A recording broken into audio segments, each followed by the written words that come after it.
Ladies and gentlemen, welcome to episode 17 of Shot of Nostalgia right here at the Turnbuckle Tavern. I'm good old Mike Belcaster, as always, and joining me, the host with the most, the man with the plan. Live from No Cell Studios at the ACEFIELD Tavern, ACEFIELD Retro, and man, we have so much to break down. We have a pay-per-view, and as you can see, Mike Belcaster here with the video, the debut, the first emergence of Mr. Socko. Oh my God, dude, so much to break down, and that's the hits keep coming here in 1998. It feels like we're on a roll where it's the Zamboni, it's now it's Mr. Socko, and it's going to be the One Night Tournament Survivor Series. There's so much shit in 1998. It's so good. Yeah, no, it's absolutely wild. I mean, going back to back, I mean, even from the bedpan incident to Mr. Socko to the the cementing of the Corvette. I mean, we got so much epic shit just back to back to back, and it's just the best, man. I couldn't be happier to be covering it with you, as always, man. So we will be reviewing 3 events today, and it's October 5th Raw, the October 12th Raw, and of course, as I mentioned, Judgment Day 1998. It's the first iteration of Judgment Day. It's an In Your House, and it's not the faction. We're not going to be talking about Finn Balor, Dominic Mysterio, and Damian Priest. No, if you guys, for the millennials here in the chat, you guys know Judgment Day was a pay-per-view prior, and this is the first time we're seeing Judgment Day, and we get a nice poster of Undertaker on it. And this is the comeuppance of Stone Cold Steve Austin. He's not in action this week. He's battling some injuries, but he is a special referee, and he's put in a tough spot. And they come up with some creative booking. And one thing's for sure, in 1998, WWF knows how to get themselves out of a booking corner. These people can take notes. They don't care. They'll go no contest, DQ, or they'll do whatever it takes to get the result that they want. A lot of creativity in this era.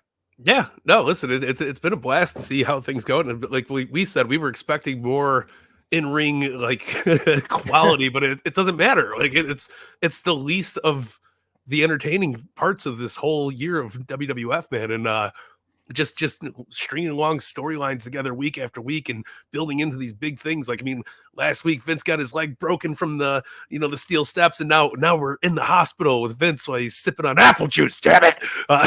It's the best. Dude, I remember this so vividly. So watching this back, and must have been, I mean, I don't know how old I was at the time, but watching this and seeing it with the Yerpel the clown and everything that goes on in this era, it's just like hit after hit, as I mentioned before. And we keep seeing compilation videos and packages of the Attitude Era, and people don't realize how short a period of time that 1998 and 1999 were. And there's so much stuff that's just jam-packed. It's moments. And we talk about that all the time with AEW and WWE at large as well, but it's about creating moments that make people remember certain things. And there's so much stuff that I remember. And I know it was our age and nostalgia does that thing, but man, there's so much stuff. And they didn't even know what they were doing, the importance they were creating. Like it was a one-off thing with a sock puppet, and it became part of his lore that lives forever. Yeah. No, absolutely, man. I mean, even down to the smiley face, stickers to, oh, I got a girl that could do a fun little trick with a dog. Like, Vince is just so good. Like the characters are so absurdly amazing, and it makes it that much better. I mean, even when Austin pops up in the hospital and he strikes him with the bedpan, just the look on Vince's face, the selling, the shock paddles to the chest, just so good, man. And Tom and Jerry level escapades here, but in pro wrestling, it's so bad. But let's get into the happy hour and talk about the October 5th, 1998 newsletter, and let Dave Meltzer guide us through what was happening in context of 1998.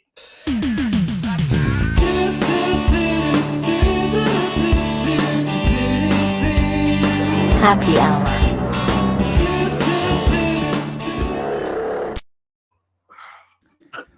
All right, Mike Belcaster, the October 5th, 1998 newsletter. And we talked last week extensively about the pop that Ric Flair got while returning to WCW. And obviously we covered in depth about figuring out, was Ric Flair going to stay with WCW, potentially going over to WWF to have a meaningful program with Stone Cold. And if you guys are interested in that conversation, go back a few episodes ago and check it out.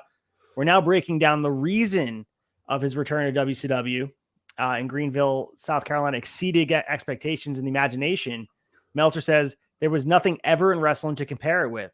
If there was ever any one moment that firmly established who the greatest performer of modern time, if not all time, was, it was not a huge initial pop, but when the deafening roar wouldn't stop. He may not be the greatest athlete who ever stepped in the ring, although he is a great athlete. He may not even be in the greatest drawing card, although he is a great drawing card. What on the surface was a very inconspicuous story one that happens all over the world on a daily basis, a pro wrestling angle, actually unwittingly became an ironic and even troubling story, not because of the one participants in the angle. I mean, dude, this is absolutely insane to look at Ric Flair's return. People don't understand how far apart these two sides were. And I think it was for the better that World Championship Wrestling continued to have Ric Flair. And I know that they went out of business and he kind of lost his confidence, but it fit right. I don't think the timing was right for him to come over back to WWF. And I think he would have got lost in the shuffle with all these characters that were emerging, like The Rock, you know, like Triple H, even the mid-card D'Lo Brown. I think it was the right spot for Ric Flair to be. And the way it played out was the way I think it should have played out. Yeah, no, this is like, your home team winning the game. Like, you have to keep Flair with the WCW thing, but I still like, I can't, just endless possibilities of what Vince would have booked for Flair in 1998. Rolex wearing, wheeling, dealing, limousine riding, jet flying. I bet you it all would have been there and elevated to a completely different level. But nothing makes it more than going back home for Flair, man. And it was the best move, obviously, and the great reception for it. Yeah, and $2 million lawsuit be damned. They were able to get back in a room together and do business. And Eric Bischoff and Ric Flair may have not liked each other, but they both understood that they were important for the brand of WCW. So I hope some wrestlers today can take note of that. The three letters sometimes are more important than personal ego. So get in the room and figure out a way to make it work, because Ric Flair and Eric Bischoff didn't have to go to each other's Thanksgiving dinners. They didn't have to exchange Christmas cards.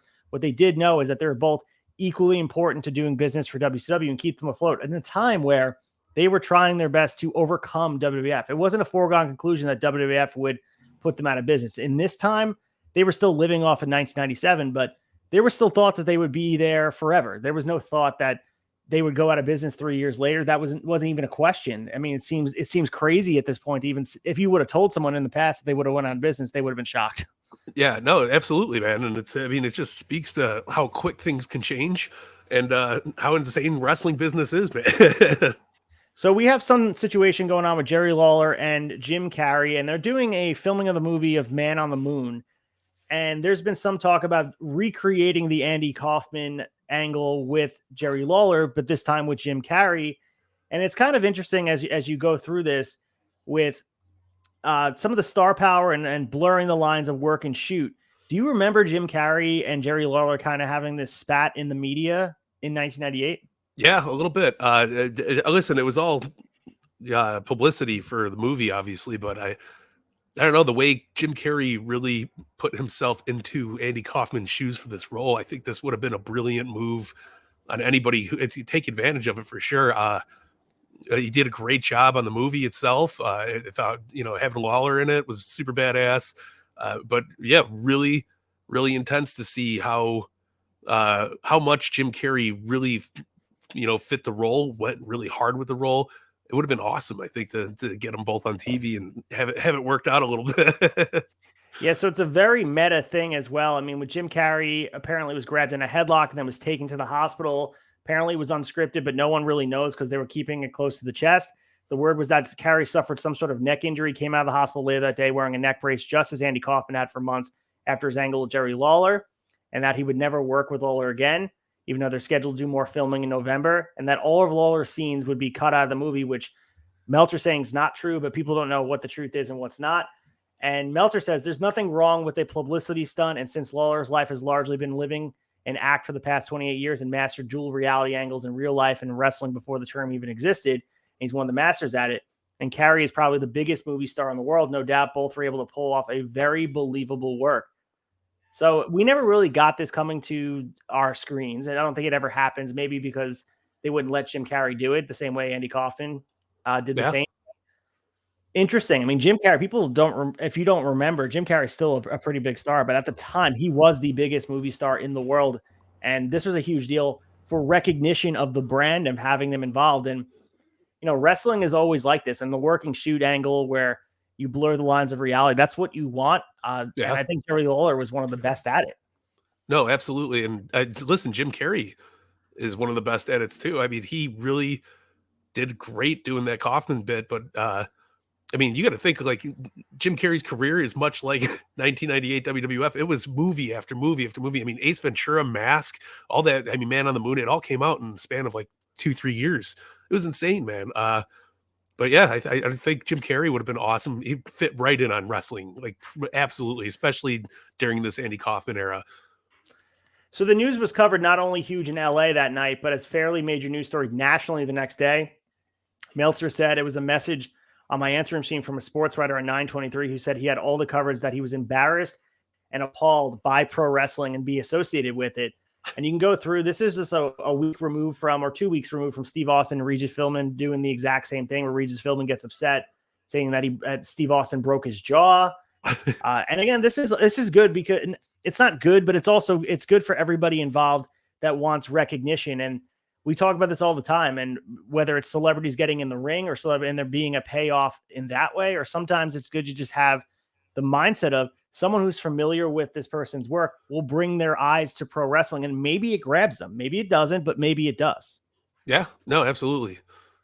So Meltzer continues, it would be great for Lawler and Carey, and if they continue the angle as Kaufman did after Letterman by working many shows in the old Memphis circuit, feuding with Lawler, at one point even costing Lawler the world title in a famous match with Nick Bockwinkel, and also said that it can be continued. It's great for WWF. So there's a lot of written in here about this, and it's unfortunate it never really comes to fruition as the same way Andy Kaufman and Jerry Lawler did. But I mean, Jim Carrey, I mean, great actor. They also did the documentary as well later on. I think it was 2021 or 2020 where they recorded the documentary where Jim Carrey was channeling Andy Kaufman. Yeah. And then they were doing a series about him and how he kind of was rubbing people the wrong way while not getting out of character, where he was tossing things on Jerry Lawler. So it kind of repeated itself as well. And they had the history of this to lean on. No, absolutely. It's very interesting. And I highly advise, as a wrestling fan, to go check out that documentary, because I mean, it really does paint a really cool tale about Andy Kaufman's run as, the intergender champion. And same thing with Jim Carrey portraying that role, and how, like I said, how much effort he put into becoming Andy Kaufman. It was really cool, man.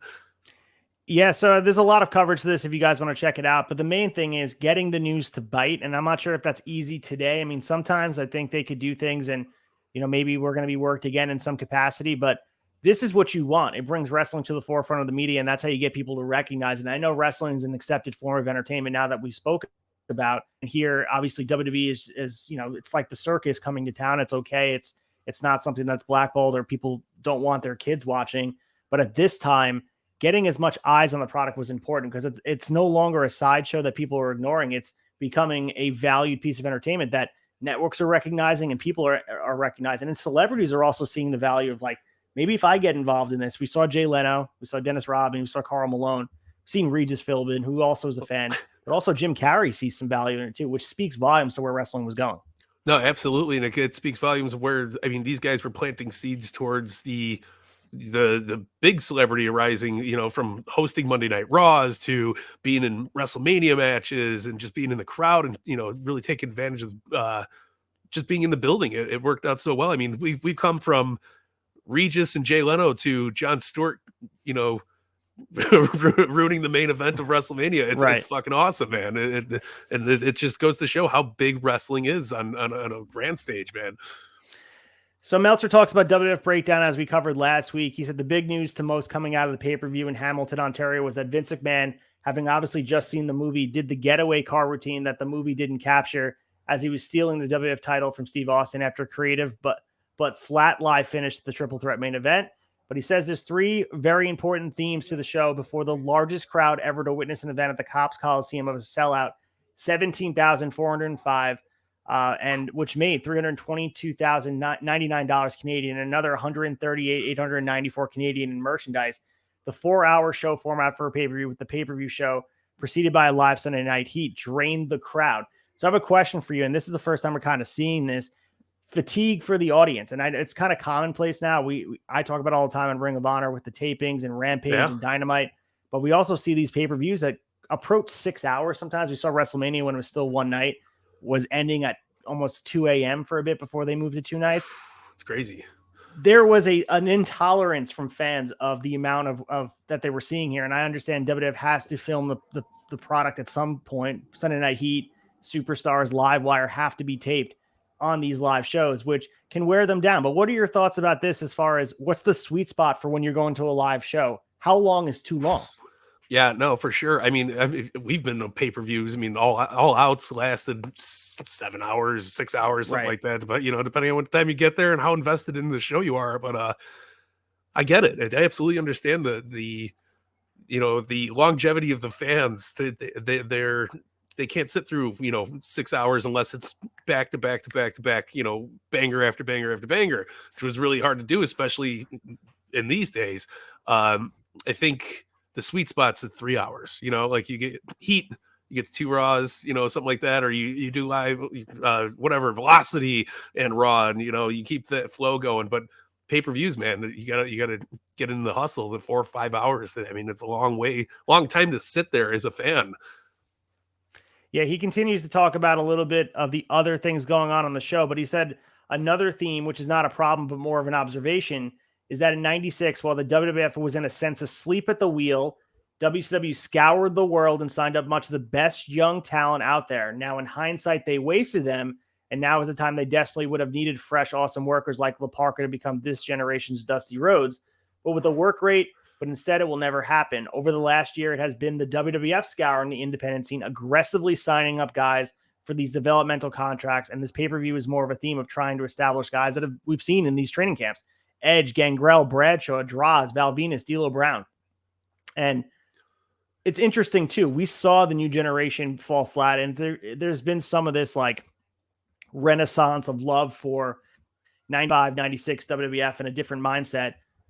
But it's a true fact. We watched the international talent. We covered 1996 WCW. We also covered 1995 ECW and watched the talent that was tearing it up in Philadelphia be taking. And they weren't very much going to WWF. They were going to WCW because they had more of their finger on the pulse. And it's shifting a little bit. But WWF is finding a way to not even just take international talent. I mean, there's some international guys like Christian and Edge. They're coming from Canada. But there is an idea and a motivation to find young talent and to push them, which is so apparent on this card. Yeah, no, it's crazy, man. And you see it more and more. Like, it's just, especially as we kept going. I mean, we're getting these new guys popping up, but they're sticking to their guns. They're making a very big name for themselves. They're going out there and they're making a splash into the business, man. And it's cool to see. So on the New Japan side, I just thought this was interesting because of New Japan doesn't really get talked a lot about in 1998. Scott Norton became only the third American ever and first in more than 7 years to win the IWGP Heavyweight Championship when he scored the pin on unlikely main event opponent Yuji Nagata on the New Japan Big Wednesday show on September 23rd at the Yokohama Arena. Even though the crowd was the smallest ever, Meltzer says, I believe, the first non-sellout for New Japan in the 17,010-seat arena for its annual Big September show. The show had a week advance, and the feeling was that Booker Riki Choshu successfully in just 2 weeks on this tour made a new superstar in Nagata. So Scott Norton, who we know his first time in WCW, we saw him a little bit, was IWGP Heavyweight Champion. Yeah, I didn't know anything about his run in New Japan, but he was booked as this pretty big deal. I mean, his first title defense would be against Hashimoto in October. He had a knee injury that kind of set him back a little bit, but he joins only Hogan, who won the title back in 1983, and Big Van Vader, the only Americans at that point to hold the championship in New Japan, which is interesting.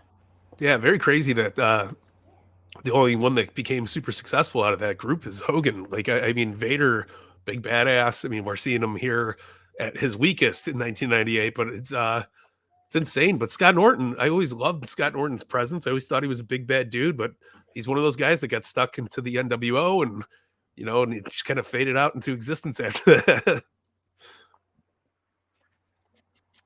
The interesting thing that I pulled from this, Meltzer just here, even though in 1997 opted to sign with WWF, and his bookings in Japan were canceled, just as Shamrock's reign never happened. Norton, who appeared, was supposed to win the title earlier in the year, but the New Japan WCW relationship worsened over time, and the WCW liaison fell apart, which was at the time Sonny Ono. Also, too, I mean, think about the relationship with WCW New Japan. The missed opportunity for these relationships on the WWF side, and they have a loose relationship. We'll see it a little bit with them lending out Big Van Vader, and I think they lend out Bart Gunn during this time as like as an olive branch. But for the most part, these guys are not allowed to get their chops going over there and not able to work, which is such a far cry from what we're seeing with AEW and also WCW. Yeah, it's crazy. Absolutely crazy. So Bischoff, to kind of ease the relationship issue with New Japan during his brief stay in Japan, they were talking about right now they are trying to figure out a way to do a joint pay-per-view with New Japan, an interpromotional angle on their end to ease the tensions with Sonny Ono. And I thought that was interesting as well because we have that in the news right now with Forbidden Door coming up. It's consistently, and people want to talk about Forbidden Door being a new concept, but we consistently see over time that it's always been happening, just not with WWF. They're the only ones not sharing in the playground with everybody else. It's wild. Super excited to see WWF working a little bit with them, but it's crazy, man. So the biggest topic right now in wrestling is that it's apparently close, and people close to the situation is the Giant is either very close or has completed a deal to go to the WWF. He's been talking loudly about it for weeks, and some things it's more to get Bischoff's attention and make sure the rumor gets started. We do know that Big Show, the Giant, Paul White, winds up shortly in WWF. I think February 14th is his debut, right? St. Valentine's Day Massacre. Yeah. What are your thoughts about the Giant leaving? And do you prefer Paul White WCW, or do you think he made the right choice by coming over to WWF the way he was booked? Man, that's a toughie. I was pumped to see him go to WWF. It was weird, especially at the time, but he had a hell of a debut. I mean, that image of him ripping through the bottom of the ring, throwing Austin through the cage, like it's so badass, you know. But I prefer the Giant over the Big Show character. I wish they would have kept the Giant going for a while, at least in WWF, because it would have been cool. But obviously they couldn't due to copyright reasons and stuff like that, and character, stealing and all that shit. They bit themselves in the ass with the Razor Ramon and Diesel stuff, so they couldn't use the Giant, right? But I thought it would have been really cool, especially with WWF having the war of having Andre there, so it would have been cool to bring in Paul White as, this is Andre the Giant's kid, book him like that for a little bit. But listen, it worked out best for Paul White, man. He's still running, rocking and rolling. So good for him. I do, yeah, and I agree with. I think if you look at Big Show's WWE career, I think it definitely doesn't look as good. If he would have probably ended it, I don't know. I mean, 99 was great. I think they booked him as a main force. 2000, he's main eventing WrestleMania. Yeah, be it with a 4-way. I think 01, 02 is where it starts to fall apart a bit. And then 2003 is the Renaissance. So if you take away those 2 years in between where they send him to OVW to lose weight, I think, 03, 04, even 05, like he's been booked like a monster.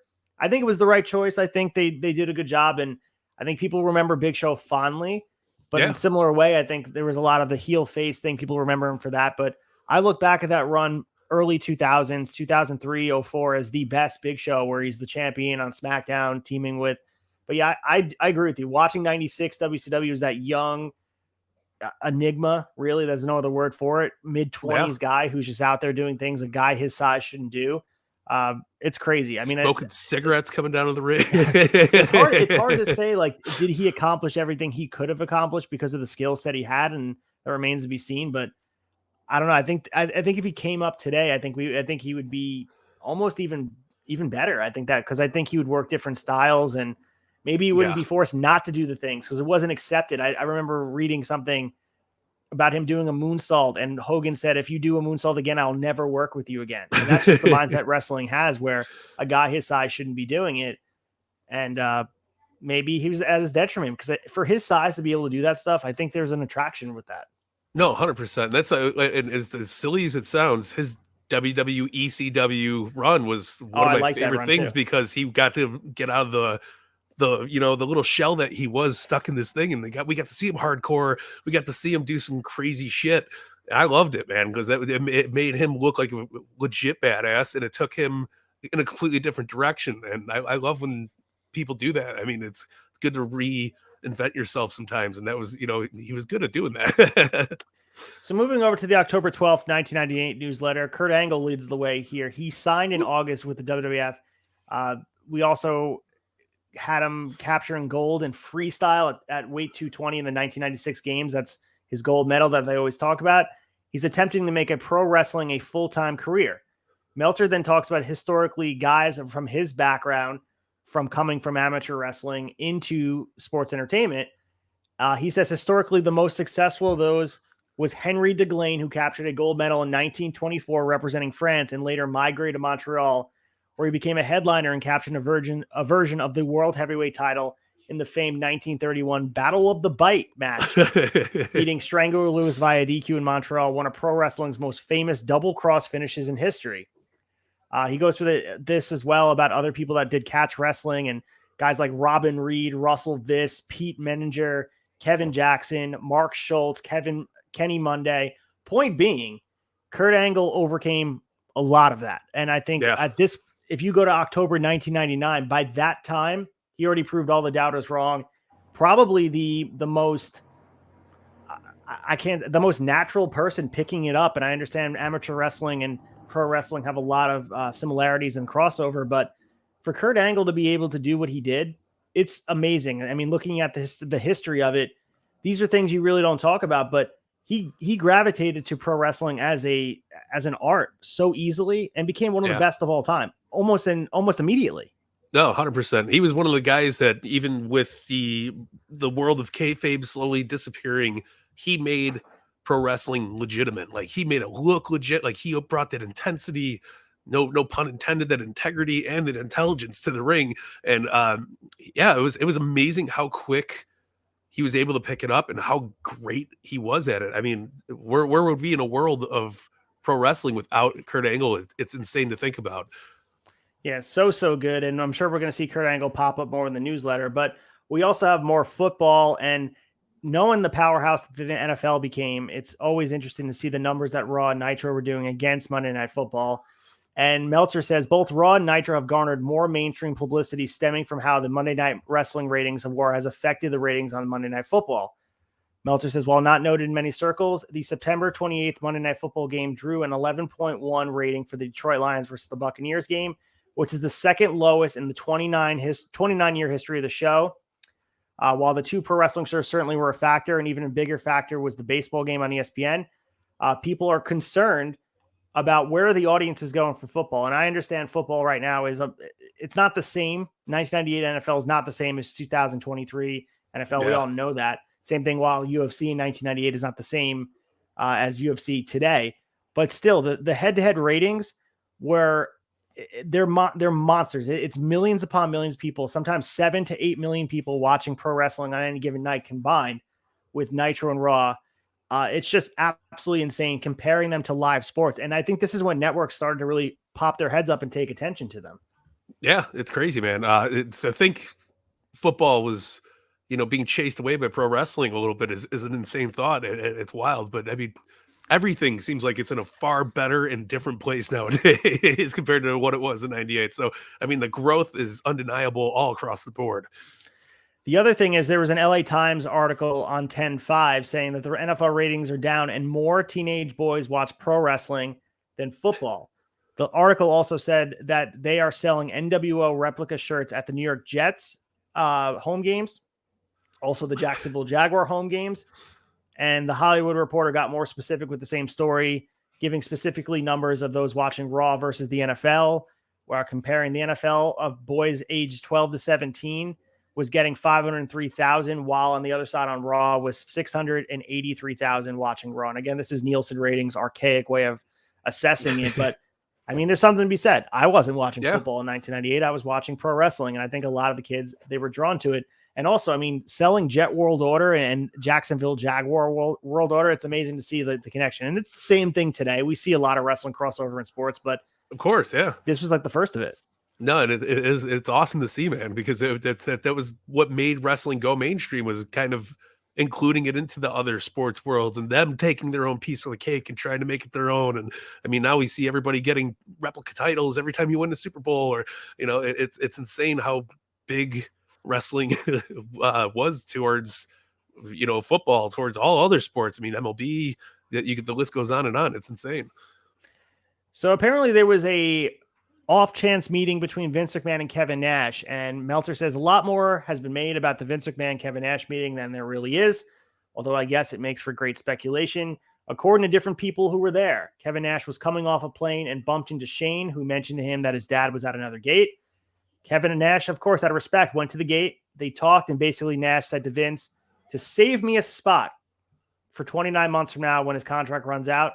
Basically, it was exactly as reported on the WWF website. Interesting chance meeting, and this was all over the internet at the time. Quote, saved me a spot. Kevin Nash really, he starts to be the head booker, and I think he's incentivized to stay with WCW.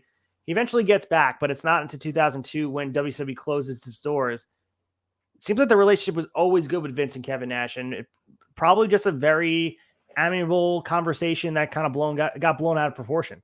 Yeah, I mean, listen, Kev is a smart business guy. On top of being a smart talent, he knows what's up, and he probably got a really good payday to stay back at WCW. But I think he kind of was foreseeing the writing on the wall and was like, "Hey, big guy, save me a spot. I'll be there." And I imagine what that would have looked like. It would have been really badass to see Kevin Nash get there a little earlier before WCW fell apart. So. Yeah, he still looks so good in 02. It's just he couldn't stay out of the injury trouble, and with the torn quad during the angle just kind of put the kibosh on any run. And he also had a kind of a feud with Triple H in 03 over the world title. And yeah, and then the final thing obviously was the Punk feud. I think what year was that? I liked it. Yeah, I thought that was really something like that. 11. Really good back and forth between both guys, man. I really enjoy it. Kevin Nash is such a natural on the mic, and 100%. He could have been a manager. He could have been commentary. I think there's so much room for him to be out there. Even his podcast is a fantastic very good. Yeah. listen. Yeah, but yeah, I'm pumped that he came back. I'm pumped that he stayed long enough to get to work with Punk and see that program work out.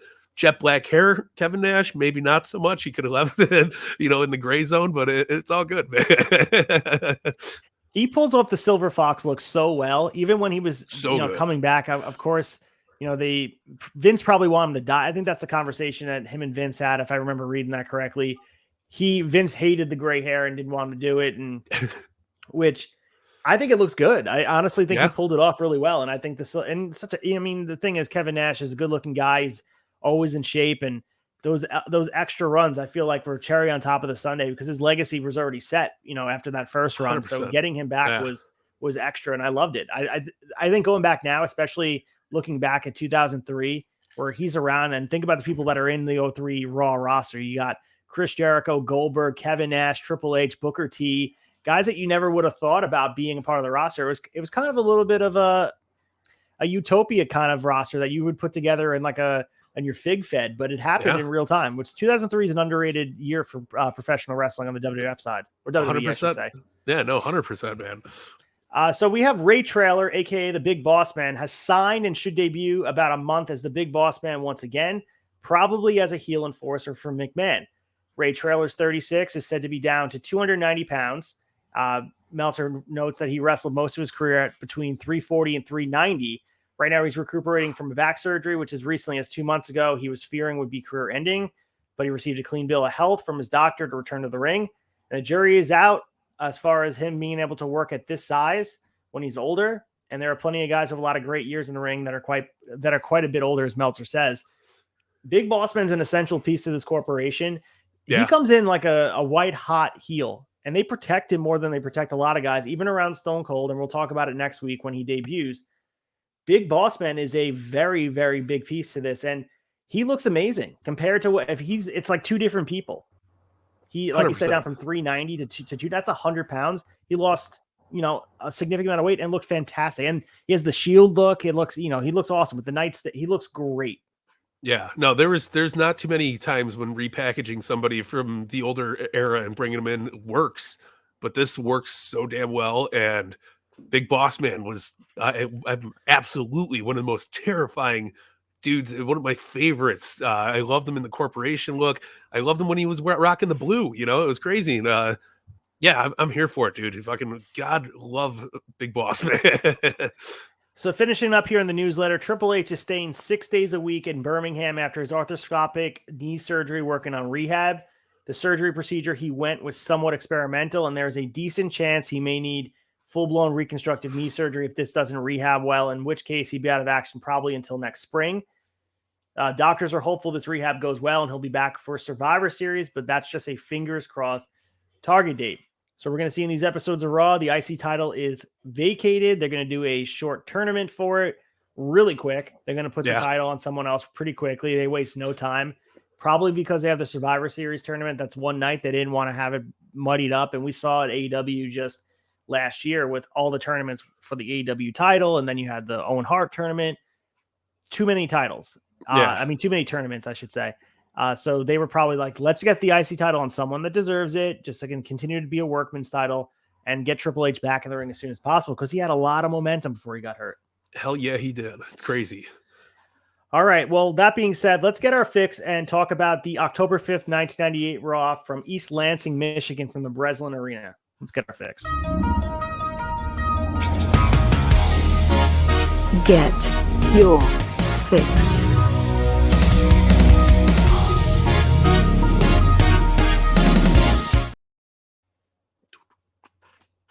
All right, Belcaster. WWF Raw is War, October 5th, 1998, from East Lansing, Michigan, the Breslin Arena. Our current champs are as followed.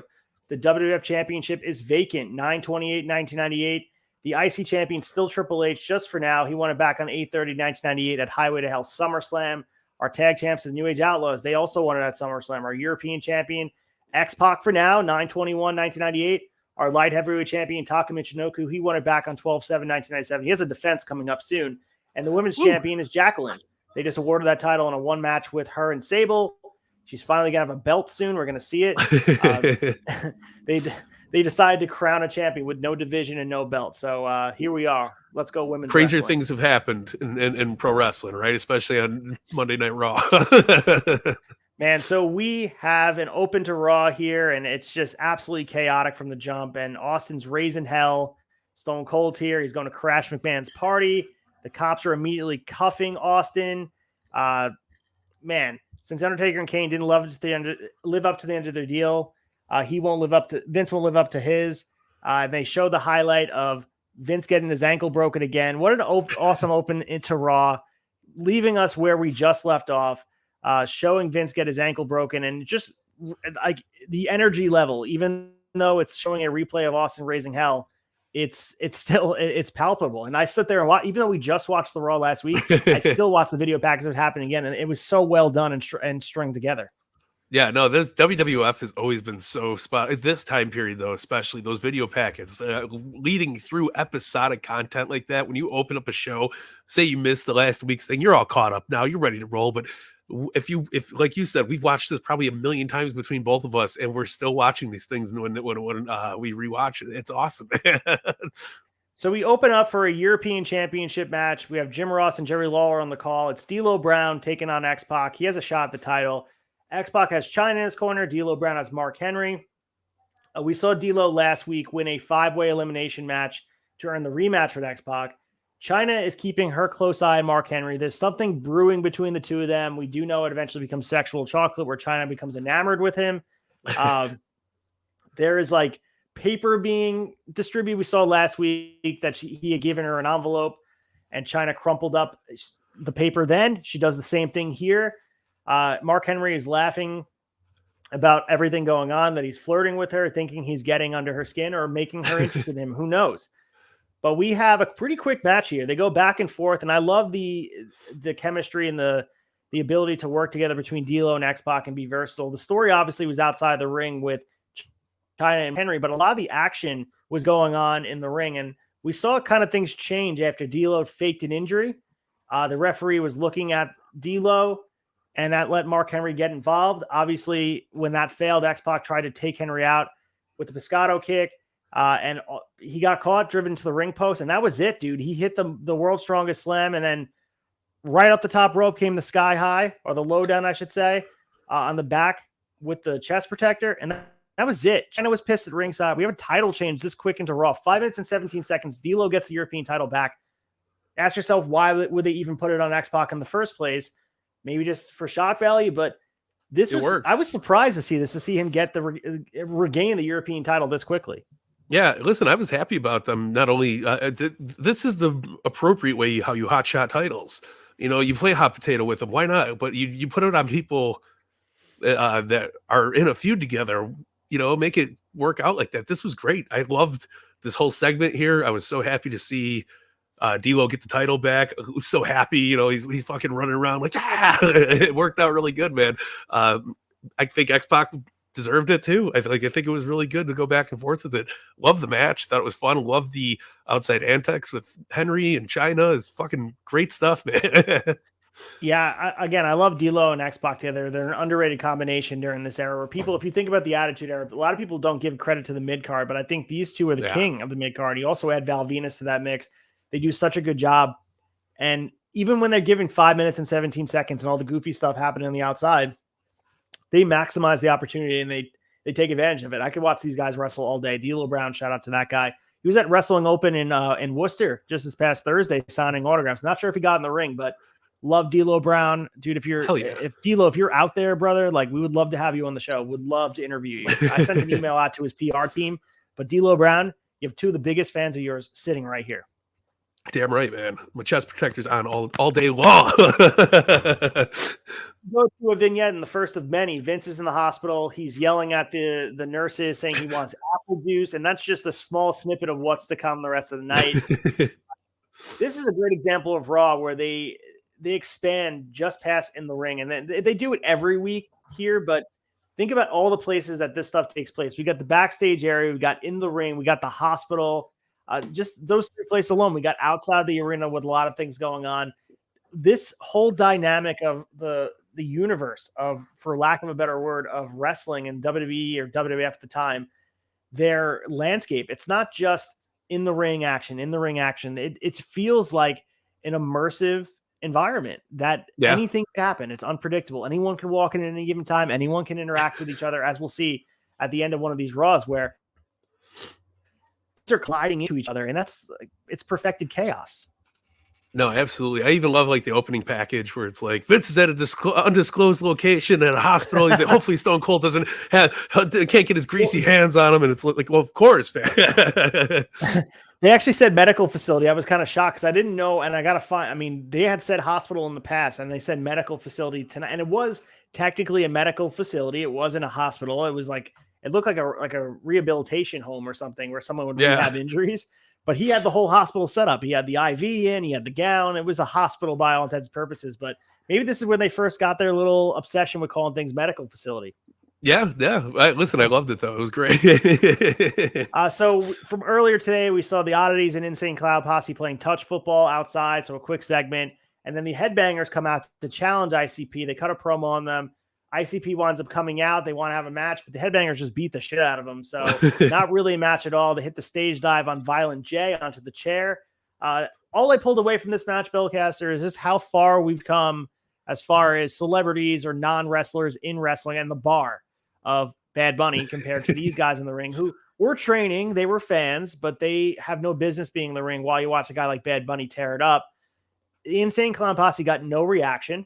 But the Headbangers being healed too is an interesting thing. But that's what I pulled away from this match. So the celebrity bar has been raised a lot further than where ICP was allowed to be in the ring.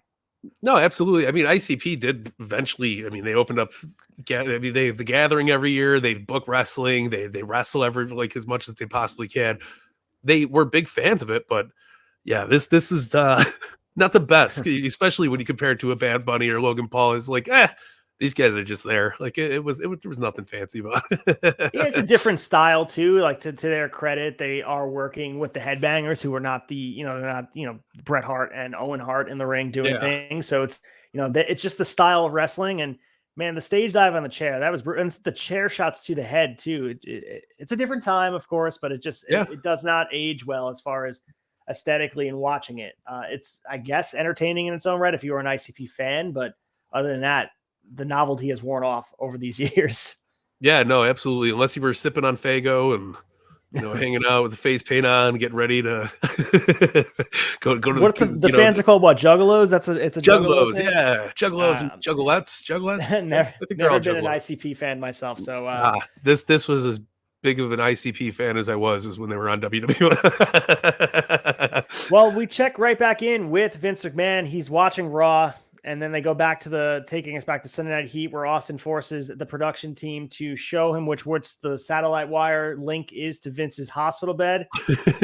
Chops the wires with an axe to make sure Vince can communicate with the show. If only someone right now could do that with the Wi-Fi in the arenas where he's going remote with the mustache. That'd be great if we just have Vince do that. You know, maybe have Stone Cold just go remote and start doing this at each arena they're in. It would be the best. We get a recap of last week's episode, of course, and then they show it again, what we saw in the opening thing where Vince gets put in the ambulance, and they're showing Mankind trying to give him a sip of a big gulp, which is kind of a precursor to this next segment here, which I'll let you lead the way. This is the highlight of this episode. Yeah. Would you like a big gulp? Would you like a sip of a big gulp? All right, so we're back to the hospital at this point. A nurse tells Vince that there's a visitor. We think it's going to be Stone Cold beating his ass. He's nervous. He's like, don't let anybody in here. I told you, don't let anybody in here. And then what happens after, Belcaster? Well, the nurse is freaking out. She's like, he's a big guy. He's scary. He's real. Like, all the thoughts are going. You're like, oh, shit. It could be Kane. It could be Undertaker. It could be Austin. You have no idea. Shit was getting crazy. But comes the loveliest Winnie the Pooh-esque individual of all time. Mankind comes walking in with the balloons and the kazoo, and he's got the smiley face sticker on the, he's like, Vince, welcome home. Like, we're here to help cheer you up and make you feel good. And we get the best part. He ducks down. We get Mr. Socko in the house. And Vince is just like, come on, Mick, just get out of here. I don't want to deal with this. He's like, no, I brought you a surprise. And he's like, what surprise? No, you can't bring another guy. No, it's not a guy, Vince, it's a girl. And man, she does a cool little trick with the poodle, if I tell you what. So comes out Yerpel the Clown. One of the biggest moments, I think, in pro wrestling history is this segment here. This is so fucking silly, so great, so over the top. The disdain and disgust on Vince's face, like, God damn it, Foley! Like, and it's just so good. But I'm gonna kiss your boo boo. He goes to kiss the foot. He's like, God damn it, get out of here! And it's just poetic, man. It's so fucking good. I was shocked with how short it was, with how memorable I remember it being, and how influential it really was. And that's not, this moment lives forever. We talk about this all the time. And one of the pivotal points of, I would say, Mick Foley's career. And I know it was probably a one-off. Who would have thought? It could have been anything else. Like, he could have decided to take another sock puppet, or like just the thought process. And it just shows you that sometimes things are happy accidents. Like, I'm sure he didn't put that much thought into Mr. Socko. It was supposed to be this one-off thing that was going to get a laugh from the boys or maybe someone on the stream. And it winds up being it becomes his finishing move. It's the merch. He was wearing these on his feet and throwing them out to the crowd. It's insane. So good. It's so good. And I just think so. And this is a larger conversation. It just speaks to, they try so hard to manufacture moments in wrestling now that these moments don't happen as much because you're so meticulous about trying to make them happen. If that makes sense. No, you can't 100%. force this. This was so natural. Yeah, much like the big gulp scene. Like, it's there in the background, but it's so perfectly planted, right? And then it goes into this, leading into, you get big who didn't love lovable Foley? Like, we just seen him get thrown off the Hell in a Cell like what, a couple months ago. Now here he is bringing balloons and clowns and fucking sock puppets into the scheme of things. It's great. I loved it. And it was, if you weren't a fan of Mick Foley before you saw this, you fell in love with him here. Like, it was so awesome. It was just such a goofy, fucking beautiful segment. And Vince, I'm telling you, Vince sells the shit out of it. Like, God damn it, Mick, get out of here. It's just like, I don't want no damn clowns in here. It's beautiful, man. It's just so good. Like, and honestly, if they tried to make it, like, if their intentions were to make Mr. Socko this legendary thing, they would have fumbled it. I think. Yeah. Even like the Austin 316 stuff, it just happens in the moment where you don't script it. It just happens. And who knew how many people knew Mick Foley was going to do that? Like, he had all these other gags and gizmos that could have caught fire. Maybe the clown thing, maybe Yerpel became part of, but no, it was the sock puppet. And it fit Mick Foley's character so well. How in tune is Mick Foley to who he was as a character, that it was the missing piece. It was the missing piece for this new Mankind character. And such a merch seller in the long run, such a beautiful thing. Like, it was on every action figure. It was part of the video games. I remember playing the game the first time where you could go like this and pull the sock out of your fucking trunks, and you got it going on your hand, and mandible claw, and it replaced the leather strap for the mandible claw, which was really, it was just, like you said, it was poetic, man. It was just perfect timing, perfect everything. I love it so much. And Mick Foley, we're going to see more of Socko. And I can't get enough of things like this. And the Attitude Era, as we mentioned, they're just filled with moments like this. It seems week after week, there's these great moments that live forever happening, and they're just hitting home run after home run. So you could say, is it just the time has aged them really well? Is it just they were hitting home runs and they were just on fire? Or is it a mix of both where they couldn't do anything wrong? They were creating memory after memory, and stuff we look at from this era. They can only wish to create this amount of memorable content on their weekly television shows. 100%, man. And that's the thing, like recreating these magical moments. It's just so it's impossible to put science to it. You know, you can't plan it out. You can't make shit like that. Like the Dominic Mysterio and Ray Ripley. Like it's awesome, right? But it's not Mr. Socko shit. Like it's got flair, but it's not it's the simple shit that picks up and continues to make things crazy. You know, it's insane. Absolutely insane. I think a lot of it that they're doing now, it's always paying homage to something similar. You mentioned with Dom and Rhea, it's paying homage to I'm Your Poppy with Eddie Guerrero, and there's like that undertone where all this stuff was done for the first time. We mentioned it with the Zamboni last week. They recreated moments just like that to like, oh, that worked, let's do something similar. But there was nothing like this before. The best thing I can think in recent years, and it wasn't that recent, was the Festival of Friendship. And even that was sort of paired with This Is Your Life and Mick Foley. I think that was it with Jericho and Owens. Like, but it also leaned on the Festival of Friendship to make it even better. So that was the last time probably something like that happened. Maybe the List with Jericho, more natural occurrences that just got over organically and they fed into it. But goddamn, Mr. Socko is awesome. It's just awesome. I love it. Happy to have him here. So we have Sable next, and she's on her way to the ring, and she's on, talking about wanting she wants another women's title shot. She believes she's the champion. She sits down at ringside with Ross and Lawler for guest commentary for the match, which leads into Mark Merrow taking on Vader. Fast forward through some of this match. Mark Merrow gets the win over Vader, hitting what was kind of, I don't know what he calls his shooting star press. I don't know what he calls that move, but man, crazy that he could do it, but it also like not a great shooting star press. And I can't do the shooting star, so it's whatever. But just comparing it, it's probably, I'll rank it number 11 out of guys that can do the shooting star press. But we have Sable and Jackie get in the ring. Sable goes after her. Merrow says Sable's upset because she can never satisfy him. He takes a slap across the face, and then Jackie beats the shit out of her, which is, and then also the other big part, takes scissors and cuts a big piece out of Sable's hair, which she seems shoot pissed about this, and I'm sure they planned it. Sable seemed very, very annoyed like that, and because she took a big chunk out of the back of her head. Yeah, and maybe that was what pissed her off, was that it was too big of a pull. You know, it wasn't a little bit, it was a lot, but they make it work, which is cool. So we check back in with Vince McMahon following that, and he's giving the doctor a hard time after getting his temperature taken. And then we go right to a Steve Regal commercial. They say he squeezes his own orange juice like a real man's man. I love it. Which leads us next into our match, Owen Hart versus Edge. We just learned Edge and Christian are brothers. Obviously the new guy that's been showing up to matches with Gangrel. Owen comes out wearing street clothes. And he decides he doesn't want to wrestle because of everything that's been going on. They're doing this realism type of program where he injured Dan Severn last week. He doesn't want to be a wrestler anymore. He chose not to fight back, and Owen gets on the mic and says he feels bad. He apologizes and walks out. Edge wins via forfeit. So I think this Owen character has a little bit of potential. If you're looking into this, Owen plays it off really well.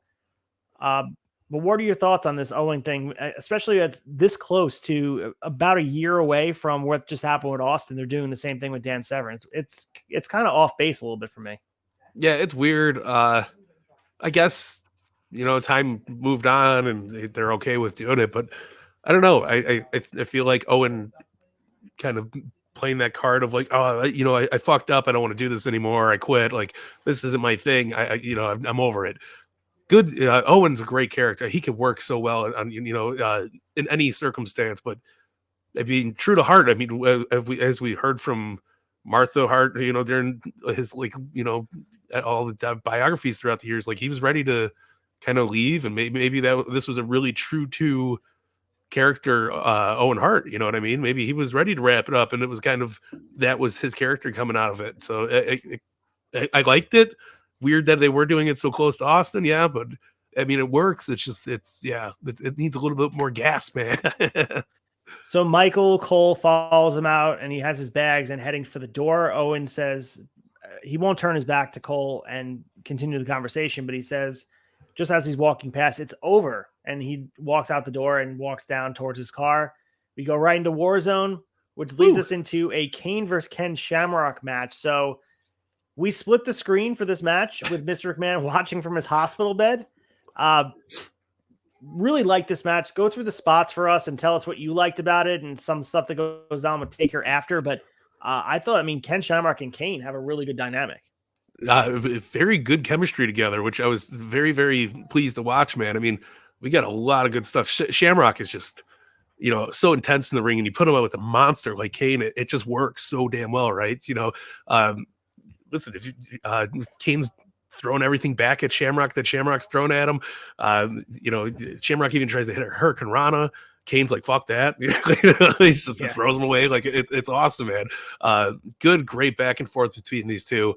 Really, really loved it. And it was a little weird because Shamrock seemed babyface again here. It was still good, and like he just came off the heel turn. Super awesome though. I loved the dynamic between both of these guys. They literally beat the piss out of each other, and then Undertaker makes his way down to the ring right before all said and done. But yeah, man, it's crazy that Shamrock beat Kane too. Really, really awesome, man. Fucking love the whole match. Super, super good. For what it was, 7 minutes. That's a long time for a good match between Shamrock and Kane. I dug it, man. Absolutely dug it. Yeah, there's a lot to be said about Kane during this era. He doesn't lose often. And when he does lose, they protect him. They did protect him here, and Ken Shamrock is a protected character too. He doesn't lose often either. So they did the whole stuff where Taker and Kane, there's like a conspiracy now that Taker's no longer with Kane. He kind of cost him the match. Interesting. It took a superplex for the upset win, and we have JR and King talking after the match whether or not Taker cost Kane the match on purpose. Kane gets out of the ring pretty quickly after the pinfall and looking to find Taker to get an explanation. But Kane's protected. I liked it. I was where they were admitting to any of these finishes where a superplex ending a match, I'm okay with it, because if there's a piece here that they would have went DQ or no contest, that's what they would have done. I like this better. No, 100%. I totally agree with that. And I mean, who wins on a superplex? It throws you off. You're like, whoa, that's cool. Big fan. Loved it. I actually really, really enjoyed this part of the show, man. All right, so we move into the next match here. Val Venus taking on Gangrel. Val Venus has Terry Reynolds in his corner, and Gangrel, of course, has Christian. Val Venus gets on a mic and makes a Magic Johnson joke since they're in East Lansing. So it's supposed to offend basketball fans, but I think it offends comedy fans more than anything else, is what the review here from Meltzer says. So yeah, we go back and forth, and it winds up being a count-out victory after 2 minutes and 35 seconds. Gangrel, Christian are now stomping on Edge after the match, after Edge shows up in the crowd to confront his brother. So now they're involved, and after Val and Terry are celebrating this count-out win, Goldust's movie usher guy appears and gives Val a golden envelope. Val Venus, of course, opens the envelope, reads the golden stationery, and a familiarly theme plays, which is Goldust's theme. Terry rips up the paper. The voice of Goldust promises a world premiere next week on Raw. Gets a decent pop. Goldust's music gets a pop, but we'll see him return next week, but it definitely doesn't have the same oomph. And I understand Dustin Reynolds is in a tough spot. And shout out to Dustin as we're recording. He's 15 years sober. He posted on his Instagram today. So shout out to him for everything he's able to accomplish in that time. But yeah, the Goldust stuff with Val Venus, it's so weird and speaks to the time that Val Venus is considered the face here, where Goldust lost his wife to this guy, and he is the bad guy. Like it's a weird dynamic. And again, muddies the water with Austin being a face, but he's stunning and middle fingers and stuff. So thoughts on this? I really enjoyed the return, like the teasing of Goldust. I thought it was done very well, given the envelope. He opens it up, it's a gold letter. The music plays, the glitter, the dust, the gold dust is falling from the sky. They made it feel a little bit more important, which I really enjoyed that. Interesting to see where it goes, obviously, because I mean, Goldust, Dustin Rhodes killing it, man. I don't know, man. I think this is a cool pairing, though. Like Val Venus has that, slime ball, stole your wife kind of gimmick going, and like Goldust is coming back for revenge. Like I'm glad they moved away from the right to censor Dustin Rhodes gimmick that was going on before, where he's like, I'm done. Yeah, so this is better taste. Give me a little bit more flavor to my tongue. I like it. It seems like they pivoted too, because I think everything we saw in the newsletter was he was going to be doing this religious thing, but when he does come back, they say, I told you he was coming back, where instead of obviously being whatever, a religious connotation, it winds up being he being Goldust, and they played it off pretty well. I'm happy to see Goldust back. It's better than what we were seeing the last few months, and we'll see where it goes, and it's mid-card fodder for sure, but Val Venus is an important character in the Attitude Era and very popular. Like during Judgment Day, that sign that's on, we'll talk about when we get to Judgment Day, Val Venus penetrates Chicago is a huge sign right on the fucking barricade. So wow. People are into Val. They loving it, man. So we get a throwback to Sunday Night Heat to show Steve Austin joining Shane on commentary and threatening him during the Rock and Jeff Jarrett main event. So at the end of the match, Austin tore into Jeff Jarrett and Dennis Knight, hit him with the stunners, and Steve Austin and Rock lock eyes. Two things I pulled away from this: Sunday Night Heat advancing storylines, and I understand it's a new show at this point. It's like 2 or 3 months old, but they're showing people similar to what we should see for Rampage at this point. Like, you want people watching the show, you have to put like Rock Jarrett in the main event of Sunday Night Heat. I don't think people remember that those type of matches happening, and Austin and Rock having a stare down. Of course, they have their history with the IC title, but it's a big deal because Rock is going in that tournament. He's a white hot babyface now, and Steve Austin on the other side staring him down to end Sunday Night Heat. By the way, it's wild, very awesome though, because like you made not only Sunday Night Heat seem legit as shit. You always had to tune in because it was advancing storylines, but it also planted seeds into the future with Rock and Austin. Like, it's so good, and that's how Rampage should be utilized. It should be, throw the big guys out there. Blackpool Combat Club and the Elite should be fucking, in each other's faces at the end of a Rampage. Tune in Wednesday for all the madness, right? Instead of just plugging the next show. Yeah, you need the storyline gusto to go with it, man. And can't use the excuse that Rampage is taped. So with Sunday Night Heat, they made it work. So and Sunday Night Heat does filter out and becomes like very non-watchable. Like it becomes just like content for the sake of content. But in the beginning, they put some emphasis on it, and this was obvious. They have their main guys. I mean, Stone Cold on a fucking Sunday Night Heat. That's crazy. Absolutely crazy, and like it done well too. Not just like he's there for a segment with Jim Ross. He's taking an axe to cables and staring down the rock. Like, that's what's up for sure. So our next match here, Jeff Jarrett takes on Al Snow. A pretty quick match, 4 minutes and 16 seconds. Al Snow did defeat Jeff Jarrett by DQ. There's a lot of signs in the crowd for Al Snow. A lot of head signs, a lot of chanting for Al Snow. We get no Southern Justice this week with Jeff Jarrett, but we do get Commissioner Slaughter. He instructs the ref to do something about Al Snow, and Al Snow leaps off the chair for a one-man poetry on Jeff Jarrett. Al Snow acts like he's going to sneak up on Slaughter. Jarrett wallops him in the chair in the head. Crowd chants head to try and get Snow back in the match. Snow lands an enziguri. He then swings head at Jarrett. He misses and slams Jarrett, and he goes up top with head. Slaughter shakes the ropes to cause Snow to fall, and Jarrett gets DQ'd. Referee Jack Doan, how do you that's the DQ? There's chair shots, head being, and it took Sergeant Slaughter shaking and crotching Al Snow on the ropes to get the win here, but despite Jarrett getting DQ'd, Sergeant Slaughter seems very happy with the result here. And dude, Al Snow is very over. He's getting huge reactions. It's crazy. I remember being a fan of Al Snow. I don't remember him getting so over either. So it's crazy to see. It's really awesome. I love it, man. I'm fucking here for it. So our next match here, we have Mark Henry with D'Lo Brown in his corner, freshly off winning the European Championship, and the Road Dogg with X-Pac in China. So Road Dogg No Billy Gunn next to him, but he is wearing both WWF tag belts.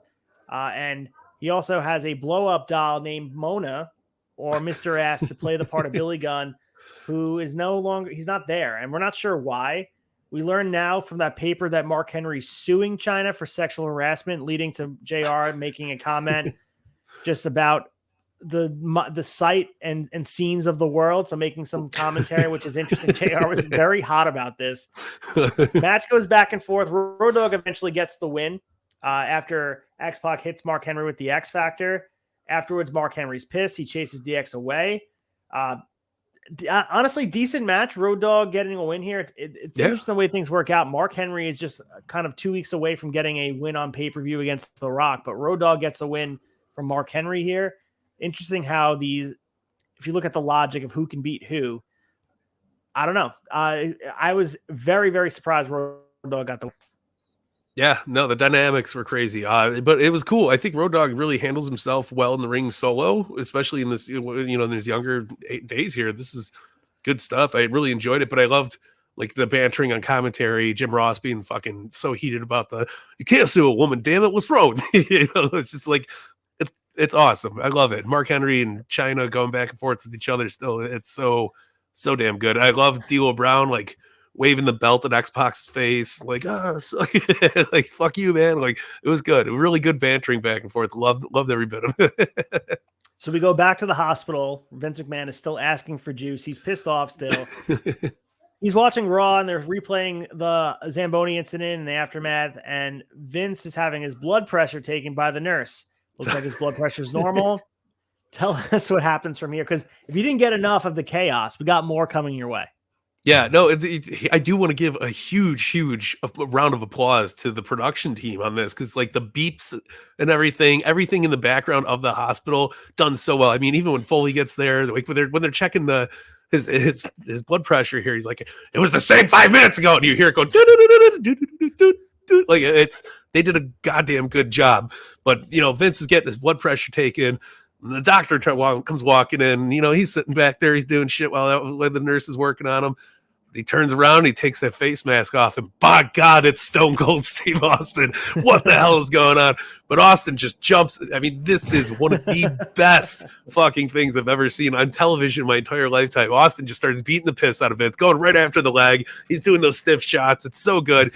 Vince is all over the place. Austin throws him into the corner, like he's on the floor. He's in his diaper. He's got his gown on. He's freaking the fuck out. Austin takes the shock paddles to the chest. And again, production team, so great, man. And Vince, is shaking while he's getting kicked on the floor. And then sheer attitude era. Austin's got Vince bent over, and he goes, "This is gonna hurt a lot less." And he shoves an enema up his ass. Beautiful, man. Absolutely fucking. That's how you do television. That's one of my favorite segments. I think, like on not just wrestling, television. Period. So damn good, man. Oh, loved every minute. Man. And just the sound of the bedpan banging off the sun. How did I miss the bedpan? Yeah, that was the noise such is so good. Like, yeah. Oh man, the whole kudos thing to is Vince, great. dude. Both guys all around, but Vince is such a damn. Like I've never seen a boss so into his job that he's like, fucking hit me with the bedpan, damn it, it's gonna be great. Like shit, and the bedpan was just so iconic, man. It's just so good, beautiful. And just seeing the stiff shots, as you mentioned, on the broken ankle and him screaming and all the doctors running and just so good. And like how the other thing that's funny is like Austin, he goes as far as to like he could just ran in and beat his ass. He still had to torture him by pretending to take his blood pressure and takes the mask off, and then it winds up being his cap on. It's so goddamn good. Just the visual of the whole thing, and Vince like being left lying there after falling off the bed. It's so goddamn good. And again, you can't replicate things like this because it's two guys, as you mentioned, that were so in tune who their characters were. Vince was living with that Mr. McMahon character, and Stone Cold was him turned up to 11, and he understood who his role was, and they both jive so well. And man, the chemistry on screen, you can't replicate that. You can't make it in a lab. It just is what it is. These guys are made for each other. Yeah. Oh my goodness, man. It's the bedpan shot heard around the world. It was so good. So good. Which leads us to our main event here. It's The Undertaker taking on The Rock. And this is a really good main event for a Raw. Match goes Yeah. 12 minutes and 49 seconds. And of course, there is Attitude Era chaos all mixed in. But, also, too, it shows how commentary can take a match to the next level. Jim Ross is very excited for this match, and he's very excited to explain, he loves The Rock, but he also loves Taker, and he's explaining the importance of where this is as far as the title rankings. And we get D'Lo Brown and Mark Henry immediately pretty much coming in after the start of the match. Taker's keeping an eye on them. He wants to make sure they're not getting involved. Rock is holding his own against Taker, which again speaks volumes about what they think about The Rock. He's just coming off of being IC champion. He will, as I keep saying, will be world champion not too far from here. And outcome, we get Kane walking out to ringside. Rock sees Kane. He's talking shit to Kane. He's not backing down at all. He turns around, chokeslam by Taker. D'Lo and Mark Henry are now leaving The Rock behind while Kane remains at ringside, which is interesting. Yeah. A lot of stuff going on. We had Rock hitting a sunset flip. I don't know if the last time I saw Rock hit a sunset flip or really the fact that he hit it too, and it was a great sunset flip on Taker, no less, was great. Another near fall, a lot of back and forth. We have Russian leg sweep setting up the people's elbow, which I did note in my notes that we usually see the spine buster, but a Russian leg sweep setting it up was an interesting dynamic. He picks Taker up only to get nailed. Taker runs into the elbow in a corner, and Rock inadvertently pulls Taker into Earl Hebner. We get a ref bump, and they double KO. Of course, now Kane can do his thing. He grabs the chair, and he doesn't do anything more. Both Taker and Rock are back up. Rock reverses the Irish whip into the ropes. Kane then hits Taker in the back with the chair. The fans all go, they're all shocked as we are watching. Taker turns back. He goes into the Rock bottom, but there's no ref. We get the visual pin by the Rock, which is important too as far as dynamic goes. Rock bottom had him down for at least a 10 count. Kane heads to the locker room. Taker sits up. He then hits Rock with the tombstone top there. Taker slides the chair out. Hebner slowly wakes up, does the slow pinfall. 1, 2, 3. Taker gets the win. And Taker's looking at the ramp where Kane just disappeared angrily. And great dude. As far as matches go on Raw, we talk about the Kane and Austin match. I mean, Kane and Austin match, but also Shamrock and Austin. This match is up there as far as matches on Raw. Very, very good showing by both these guys. Yeah, no, just an amazing showing from The Rock here too. Like, it's so crazy how much he's evolved since we started 1998. And seeing him go from, the guy blowing shit in the background while Farouk's talking to main eventing Monday Night Raw against The Undertaker. So great. And the athleticism here. The guy was through the roof. So good. Love the dynamic between Kane and Taker here. Love the setup. Kane hits the Taker with the chair. Like, what the fuck's going on? Boom. Mind-blowing stuff. And beautiful way to end the show. Taker just staring at that entrance ramp, so pissed off. Great, man. You couldn't end a Raw better. It was so amazing, especially with everything we had on there, the bedpan, the Foley stuff. Like, it's so crazy what all of that went into this. It was awesome. Which leads us into our next week of Raw. It's the go-home show for Judgment Day in Your House 25, October 12th, 1998, Uniondale, New York, Nassau Coliseum, my stomping grounds, which is interesting because my stomping grounds and they get on a plane and go to your stomping grounds at the Rosemont Horizon. I was not here in attendance on this show. I don't know why, but I wasn't there. This does not ring familiar. I should have been. I don't know why I didn't go, but maybe my mom and dad were unable to take me. Maybe I wasn't doing well in school. Who knows? But our champions are all the same. No championship changes, except now the IC title is now vacant, which they announced on WWF.com. We'll talk more about that now as they have the one-night tournament happening, going on right now. But we get a video package highlighting the last month of issues between Steve Austin and McMahon, and they show everything, which is awesome. Yeah. And earlier tonight, they show, which I always love these, as Mr. McMahon drives himself to the building in a beautiful white Corvette, and the security guard takes his time opening the garage door. Once he drives past the door, Vince gives him the riot act.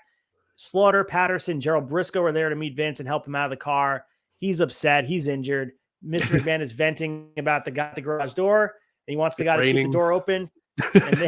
And there's Steve Austin, trouble brewing. Vince has a nice Titan wheelchair with the logo on the side, by the way. So we're off to a hot start, man. And these cold opens to Raw are always good, whether it's a video package or someone pulling up to the arena earlier tonight.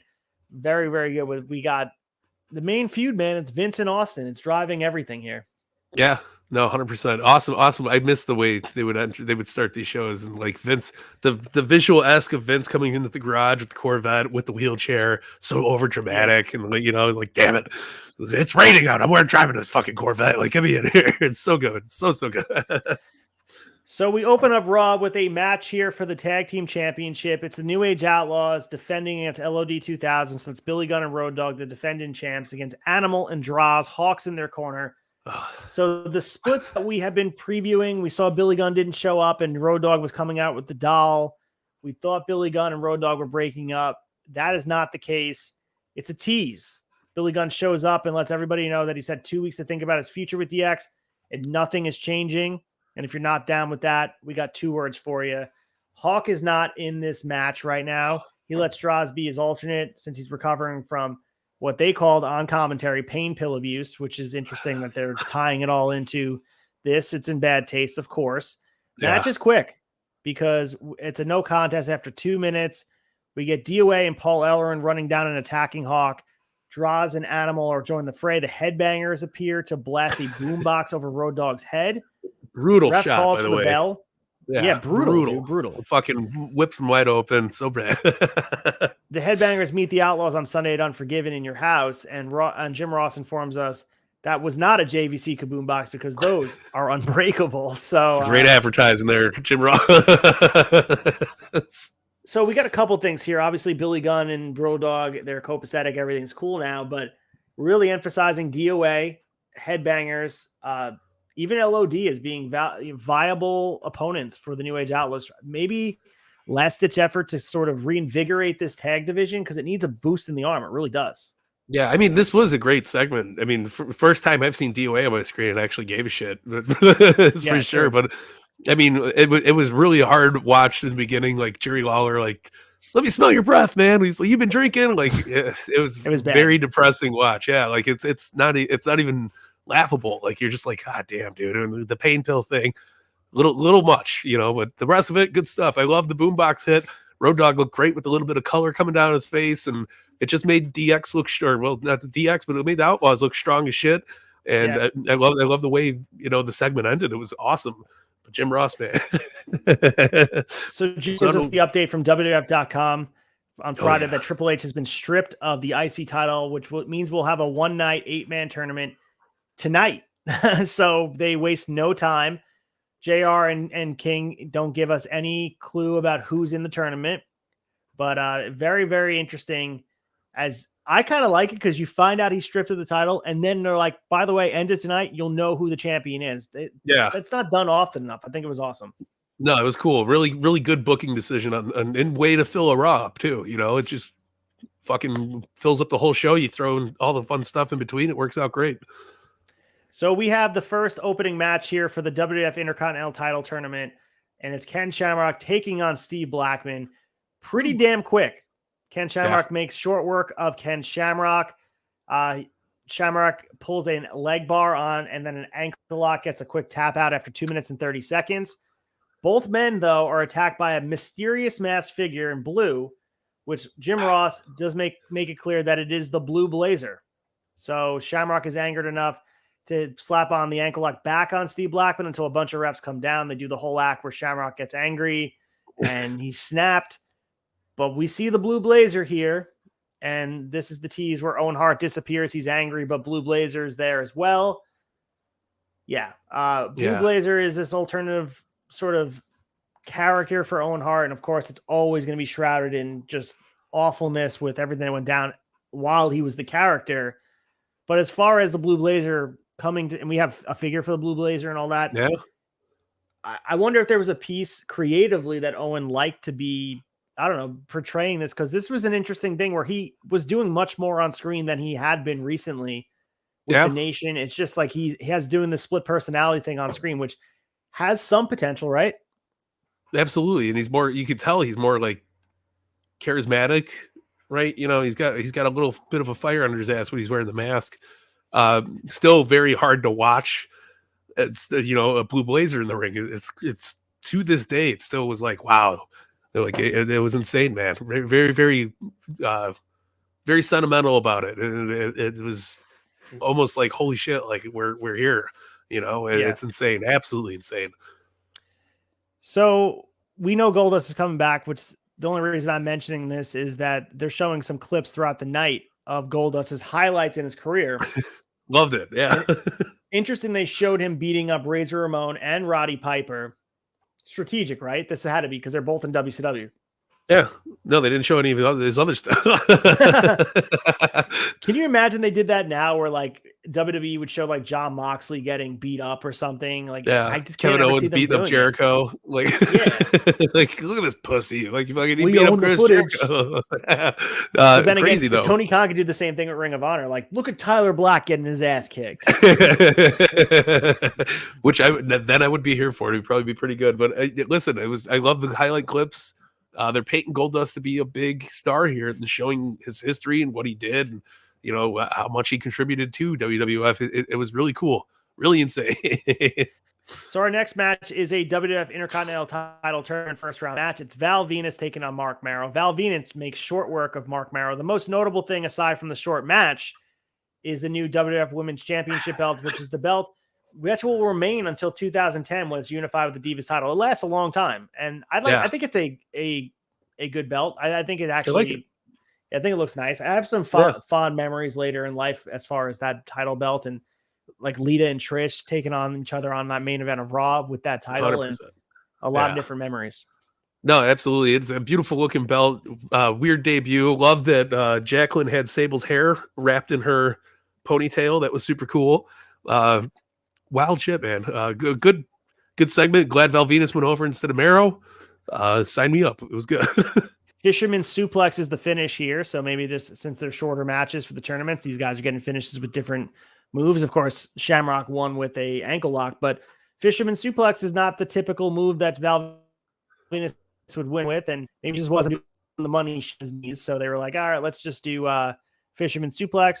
Crowd is involved big time. They're chanting for Sable at ringside. Jim Ross, pretty much talking about everything going on outside of the match in front of us. For the stakes of the IC title, but they're talking about everything else, which is par for the course, I guess. Of course, yeah.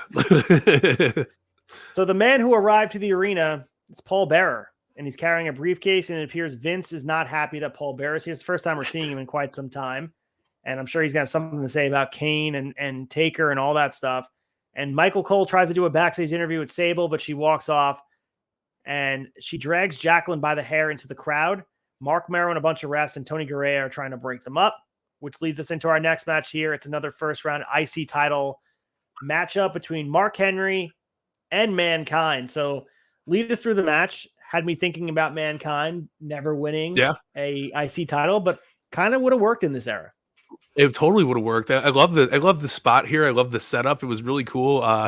Yeah, I mean, we get some good back and forth. I love the pre-tapes with Mankind beforehand going into it, and nothing crazy, but we do get to see the return of Mr. Socko. And it's listen, fits the bill so much. Like, I love that he utilized Socko for the mandible claw, and just it took off so fucking hard from there. It was great. So good. But love Mankind so much. Double arm DDT always looks badass. And how many times do you think we've seen Mick Foley go over Mark Henry in both of their careers? So pretty badass match. Yeah, great match for the time allotted. 3 minutes and 18 seconds. As you mentioned, they capitalize on the momentum of Socko, where he gets on the mic and talks about Socko, and then he talks, then he pulls it out for the finish, and that was the exclamation point.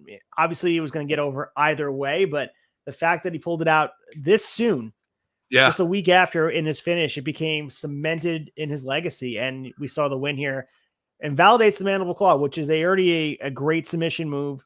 He won a lot of matches with that, but Socko makes it even more fun because it's the theatrics of pulling it out of his tights, holding it in the air, and it creates energy in the arena where it's not the same if you're wearing just the guard on your hand. It takes the move to the next level. Same thing with the people's elbow. With the removal of the elbow, it becomes theater, not just. I was just about to say the Socko was Mick Foley's elbow. Like it really was. It was him pulling it off, doing the where going for it. It's so fucking awesome. So here we are now. We have backstage. We see a cement truck pulling into the arena, and Stone Cold Steve Austin's at the wheel. We go to commercial, And when we return, Michael Cole's made his way to Austin to ask what the hell he thinks he's doing. Austin says that the one-legged bastard, a.k.a. Vince McMahon, should come out and check out his work because something's going to happen which will interest McMahon. We see Vince reacting to Austin's presence in his office. Slaughter trips and lands on McMahon's ankle, which is another comedic thing here. McMahon is crying out, but never selling the pain. So here we are. We know what's going to happen with the cement truck and vehicles upon vehicles upon vehicles and making moments with vehicles. Is Stone Cold Steve Austin outside of just, he's recovering from injury. Let's not forget, like he's still kind of banged up from the SummerSlam match, which, you know, he's been working sporadically on house shows and stuff, but they're keeping him fresh and he's still the most important guy on your TV show. 100%, man. Love the energy. Always. So we go to Warzone and we have Jarrett taking on X-Pac in another first round matchup for the IC title tournament. X-Pac defeats Jeff Jarrett, and X-Pac does with a roll up too, which is another interesting. They love doing these quick matches, the back and forth. D'Lo, of course, is the focal point of X-Pac. He wants a rematch for the European title, but I guess he wouldn't mind the IC title as well. We saw a lot of the kick combos. Jarrett and X-Pac have a little bit of this same kind of chemistry, and of course, they work the house show circuits in the summer. They have the SummerSlam program with the hair versus hair match. But Jarrett pulls out a guitar case, opens the case. Head is inside the guitar case when Jarrett goes to use it. X-Pac then gets the roll up. Al Snow runs in the ring, grabs Head. Jarrett is mad. So it looks like we're starting a program with Jarrett and Al Snow, and X-Pac moves on for the IC title. I thought it was good for the time limit. And again, 3 minutes and 9 seconds. Pretty good. And that's story in it already because this is their SummerSlam feud. So it had built-in leverage. Absolutely. And obviously we already know they have chemistry, and the Al Snow swerve was great. I mean, it's so awesome. You should have knew something was up when Jeff Jarrett had a guitar case and not the guitar. True. But it was good stuff. Loved it. And I love Al Snow's getting, a push here. He's getting a little head. I'm cool with it. So in another historic moment here, I'll let you take the lead. We have Austin with the cement truck. We all know with the beautiful white Corvette, they were emphasizing how important the car is to Vince, which further emphasizes what happened here next with the cement truck. The writing's on the wall. Even if you're watching this for the first time, you knew it was going to happen, but they couldn't have planned it any better too, with the windows exploding out. But explain everything that goes down. Absolutely. So Austin, and obviously he's forklift certified and many other things, right? So he backs up the cement truck, whips it out, just points it right over the Corvette and just lets it rip, man. Starts filling it up like crazy. And that son of a bitch fills up quick. It was super cool. Very great visual of it just overflowing, doing its thing. And Austin just walks away. He's like, fuck it. You fuck your Corvette. I'm going all in, man. So yeah, Austin makes his way to the ring while the Corvette's just there. Starts calling out Vince, talking about the Austin 316 construction company. So good, man. And Vince and Austin is just it's just such a beautiful put together, man. I love it all so damn much. And he's talking to shit about Undertaker and Kane, how he's going to be the best damn referee in the goddamn business. But yeah, so good. I love this segment. It's crazy how like you said earlier, we keep saying it. It's just one moment after another, after another, after another. So great. So during this segment, we get the main event booked for tonight. It's a tag match with The Rock teaming with Austin against Taker and Kane. Vince also makes it clear that if he does not raise the hand of a new WWF champion, he will be fired. And Austin team plays while McMahon is wheeled away, followed by a hooded figure and then a K9 patrol. And Jim Ross reminds us that McMahon guarantees something. It will definitely happen. So Vince was awesome here. And of course, the one-upmanship of both sides where they're trying to create their one-upping each other. And of course, Austin destroys his car.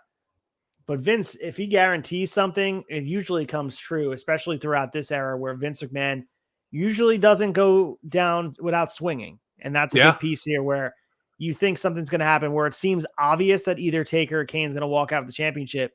But of course, Vince Russo, creative team, they find creative ways to make it that you continue to be strung along without getting too frustrated. And I think there's a delicate balance in that. And there's a lot to be said. It's done for the first time. This is a lot of these things. Booking decisions are done for the first time. So fans are just enamored. Yeah, and we get the I guarantee it. Vince. It's just the mannerism so good, and the thought of Austin being fired, if he doesn't count to 3 and raise somebody's hand, it's insane, absolutely insane stipulation. Before we move to the next match, and I think this is one of the first times we've ever heard Vince refer to his balls being grapefruits.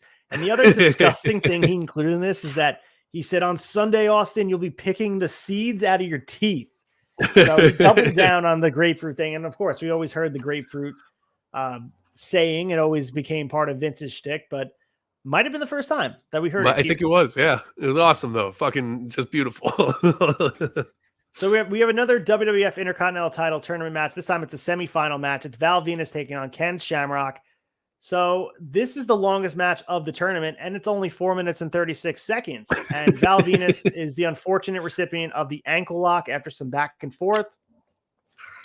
Shamrock gets the win.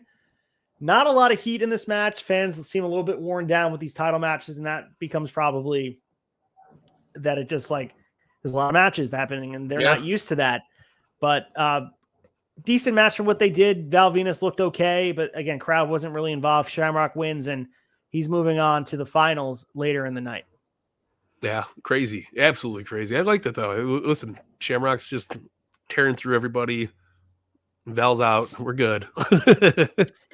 So we get the return of Goldust next here. Val Venus is nursing his wounds from the ankle lock.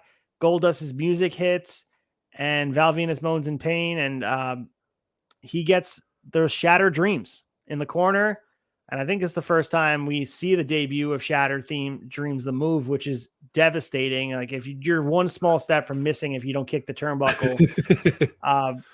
Yeah, and again, advancing this feud between the two of them. Crowd popped for Goldust, but it quickly left after the initial music hitting. I think people were excited by the pomp and circumstance of the entrance, but didn't have as much as they would have. Yeah. No, but I mean, listen, who's the best person to debut Shattered Dreams on? You got Val Venus. Kick him in the big little Balboski, and it works. It was good. I think it was good storytelling, even though the crowd wasn't eating it up as much as they should have been. We have Vince in the back. He's surveying the damage on his Corvette. Mankind says, he's trying to be positive. He uses Mr. Socko to find the keys or a briefcase. And then Vince starts yelling at Mankind to stop. And Mankind is adamant that he has to find something to cheer Vince up. And we go to the interview with The Rock backstage. Michael Cole gets shoved away. And The Rock reminds everybody that I've already beat Taker. I've already beat Kane on separate occasions. And for a matter of fact, so has Austin. So the two of us teaming up. I don't care too much for Austin. D'Lo Brown and Mark Henry come out and ask why he's tagging with Austin. And Rock says they'll talk to them outside, leave us alone. They're still part of the nation at this point. And there's obviously drama between the two of them. And we talked about weeks ago. Obviously, they're building towards a difference in philosophy, but maybe I'm waiting for a big moment where The Rock turns on. Maybe it comes, maybe it doesn't, but it's a baby face type of reaction from The Rock while the rest of his team stays heel. And that's always an interesting dynamic. Yeah, no, absolutely. It works. It works out very well, though. I like it. And it's good to see the shit stirring in the pool. So I'm all for it, man. So our next match here is X-Pac taking on Mankind in a semifinal match in this IC title tournament. Match goes 3 minutes and 16 seconds. So Shamrock gets involved at the end of this match. So X-Pac winds up getting the win after some back and forth. Ref Mike Chioda is distracted by a lot of things. Most distracted by the fact that Shamrock picks up a chair, whacks Mankind in the ankle. Mankind staggers, gets rolled up by X-Pac for the win. So before X-Pac's arm is even raised after this match, which was quick, by the way, as I mentioned, 3 minutes and 16 seconds. So not a lot of time to do anything. No. I do like the dynamic of X-Pac and Mankind.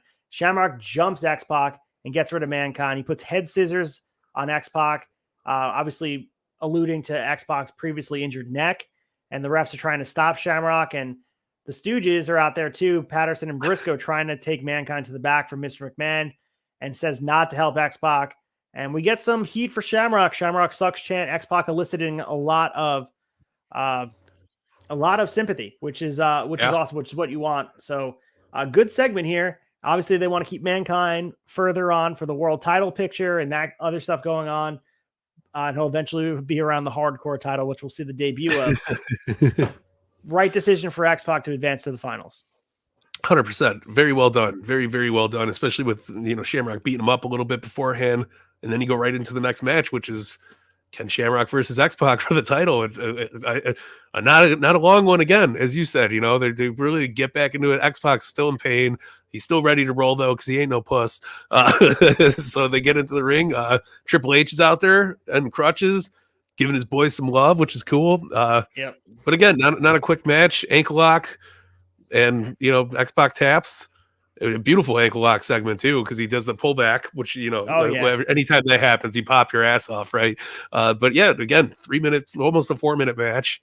Shamrock just leading into the graces, man. First king of the ring. Now he's the IC champ, and it looks good on him, man. And as I remember the IC champ, every time I see that belt, I think of Shamrock. I think of The Rock. I think it's so damn good, man. Really good, really, really good segment. Yeah, and I know he was IC champion around the WrestleMania 14, and he had to drop the title because they reversed the decision, that whole thing. But this feels like a coronation of Shamrock a little bit, where they're giving him some trust. And like I said, I think he would have made a great WWF champion. I think down the line, if they would have done something like that, and of course the titles were bouncing around, could have probably subbed out maybe I don't know. I think they could have found a spot for Shamrock to be a meaningful champion. He's still very active at this point. The Ultimate Fighting, the realism, they put a lot of stock into him. And so it's not like they haven't been giving him things. They protect him. They protect him a lot as far as being, if he does lose, it's coming with a whole bunch of caveats. Like he lost, but here's a piece here where they give him the nice time. It seems like, Triple H is hurt, but this is a nice little silver lining here where you have a built-in program with Ken Shamrock that can just take on and take shape for the remainder of time. Yeah, no. And I mean, it's like, good on them to give Shamrock some love. He deserved it. I mean, he's been doing great shit. At least give him a belt for taking those damn stiff-ass chair shots to the forehead all the time. But so good. So good. I mean, it was really awesome. And it was cool to see Shamrock at that moment. So our main event here is Steve Austin and The Rock teaming up against Kane and Taker. During entrances, they're talking about the Vince's Corvette thing. And Taker and Kane they have a dynamic that they are teaming up right now, which they're getting along. But there's some obviously attitude stuff going on. Paul Bearer walks down to the ring. Taker gets distracted by Paul Bearer. Austin comes back to wrap Taker's leg around the post. Rock tags in, slams Taker down, hits the people's elbow. But Taker sits up, gets kicked down again, and then hits the people's elbow, which was an awesome spot. Get the Rock bottom. Kane distracts Rock. Rock then hits Kane, turns into a chokeslam. But then we get D'Lo and Mark Henry out here, because what would be the Attitude Era without more shenanigans? Back and forth. The best part of the match to me, as it took place, was the hot tag to Austin. The crowd goes crazy. Austin's opening up. All the punches on Taker. D'Lo Brown and Mark Henry attacking the Rock now. Henry gives Rock a splash on the floor. So it's official now with the Nation coming out of here, where it felt like it was a slow burn towards this, but now it's official that the Nation has evaporated. And Mark Henry's going to go his own way. So is D'Lo Brown doing his own thing. But we get a DQ because Mr. McMahon shows up, blasts Austin with the nightstick, and we have obviously the guy wearing the stocking cap pulling it off, and it's Ray Traylor, the big boss man. So we get Austin getting his ass beat. All three guys get beat up on Austin. It was Mr. McMahon. The Stooges come down with huge smiles on their faces. Undertaker's trying to bend one of Austin's knees in a direction, and man, it looks like it hurts. Boss Man's wearing a cool flak jacket and looks like he's obviously in much better shape than usual that we're used to. Last time wrestling fans saw him, he was 100 pounds heavier. Yeah. But seeing the person, the hooded figure showing up, blasting Austin with the nightstick. If you read the dirt sheets, you probably knew it was Big Boss Man, but to me, he was almost a brand new character. Might have been a brand new person because he was not even close to Cobb County, Georgia character we saw as the cartoony era of WWF. Yeah, no, 100%. And what a very nice, strong debut for him here. Just awesome shit, man. Really, really cool. And I love that, Vince has the nightstick. Like it works. And it's so good. So good. Which leads into our pay-per-view here. And we have, this is your stomping ground. So they go from Long Island to Chicago, the Rosemont Horizon. Rosemount, Illinois. How close is that to Chicago? It's close, right? I could literally. I go there daily, like for my Target runs. It's like right next door to the Allstate Arena now. Once was the Rosemount Horizon. It's literally 5 minutes from my house. Like it's crazy. You just shoot up one road and you're there. So the October 18th, 1998 event took place there at Rosemont Horizon, and a lot of famous stuff here. This is the same venue as WrestleMania 13, the wood ceiling, right? This is they don't run Rosemont anymore. Like that. No, they still do. It's the Allstate Arena. It's the only place WWE comes to now. Okay. But it's same building, just different brand. It's still got that beautiful wood ceiling. Goddamn, I've heard a lot of beautiful pops there for sure. So all of our champions are the same, aside from Ken Shamrock, who just captured the IC title, which was vacated because of Triple H's injury. And Jim Ross and Jerry Lawler opened the show.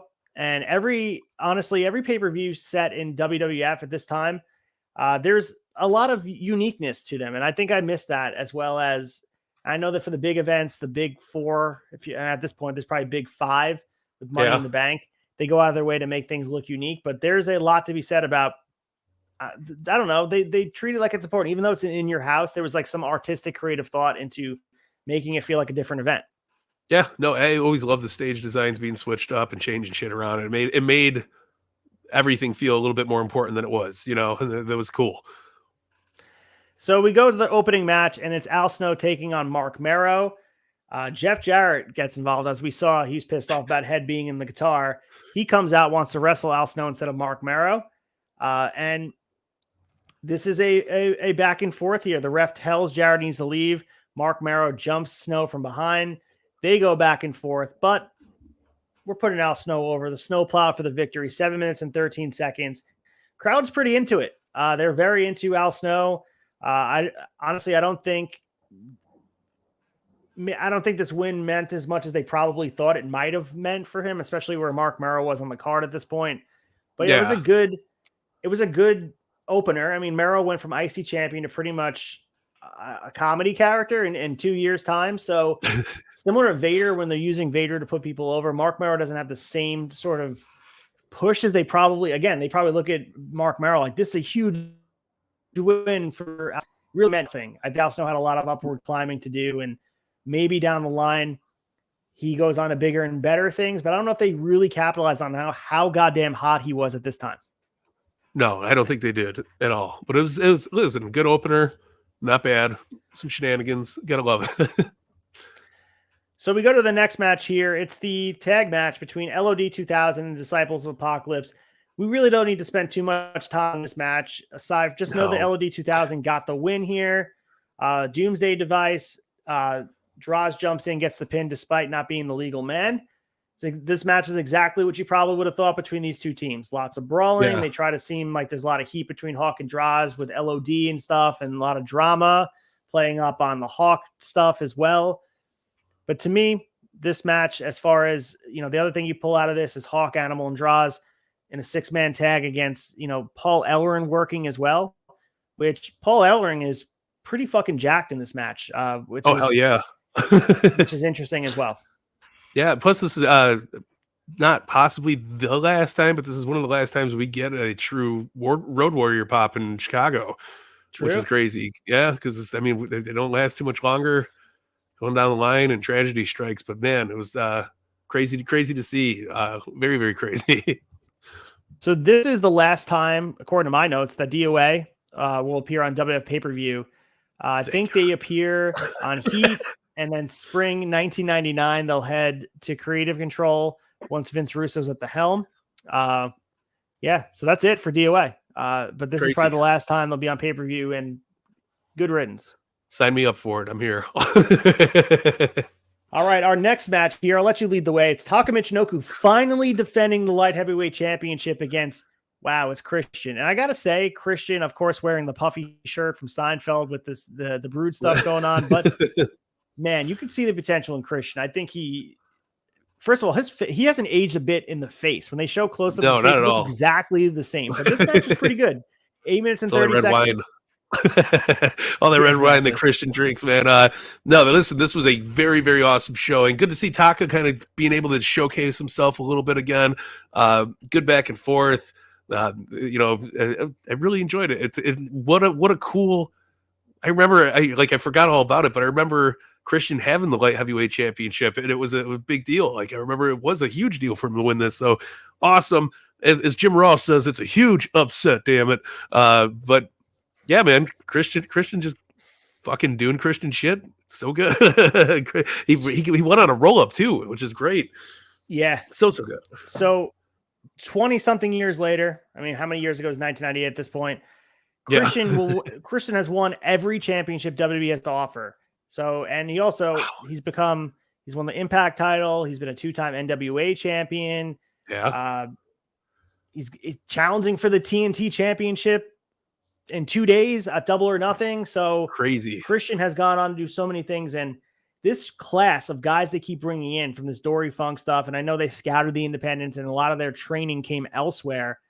They did such a great job bringing these guys in, and they pay dividends for a very long time. Even Edge, Edge, we talked about him as well. He's one of those products that they just brought in and they let them learn on the fly. And Christian, this is his WWF TV debut and in the ring debut. This is another big moment that, I mean, light heavyweight championship didn't mean much, but it just shows the trajectory of what they thought about Christian in the ring. Absolutely, and I feel like this brought the light heavyweight championship into a bigger scene too. So it worked out. That everything they wanted to accomplish with the match, I think they did. Fucking crazy. So we had the grudge match between Val Venus and Goldust, and its match is pretty much too long in my opinion, but we get Shadow Dreams ending the match. Goldust got the win. Looks like Val Venus, they talk about the Golden Cup all match. He probably could have used it. Goldust was carrying some of this match and doing a lot of the stuff. And I would say, Val Venus at this point, he's a guy who by 12 minutes, 13 minutes, he starts to become a little bit exposed. I think he really thrives at like 8 to 9 minutes as far as matches go. Yeah. And I understand Goldust is just getting back into a rhythm, but match went really long. Crowd didn't know who they wanted to cheer, which is another issue as well. I thought it did its job.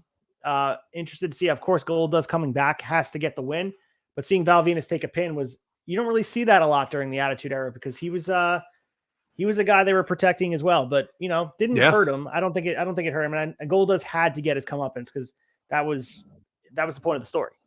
100%. And there was too much time in between that Goldust was eating the shits for the last year. So it was good to see him in a nice segment, good match, good opponent, gets the win.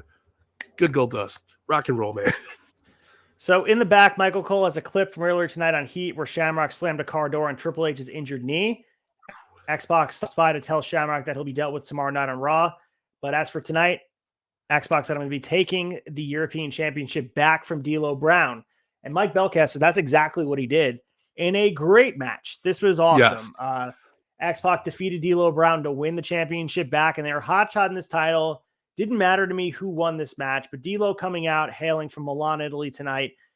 This might have been their best match. I mean, to me, match of the night, and not to bury the lead as far as championship matches aside, this was the match of the night. And I can't imagine anyone, to me, could say D'Lo Brown wasn't a guy who's a viable option to win even major titles. I think this match proved that both these guys can carry the load.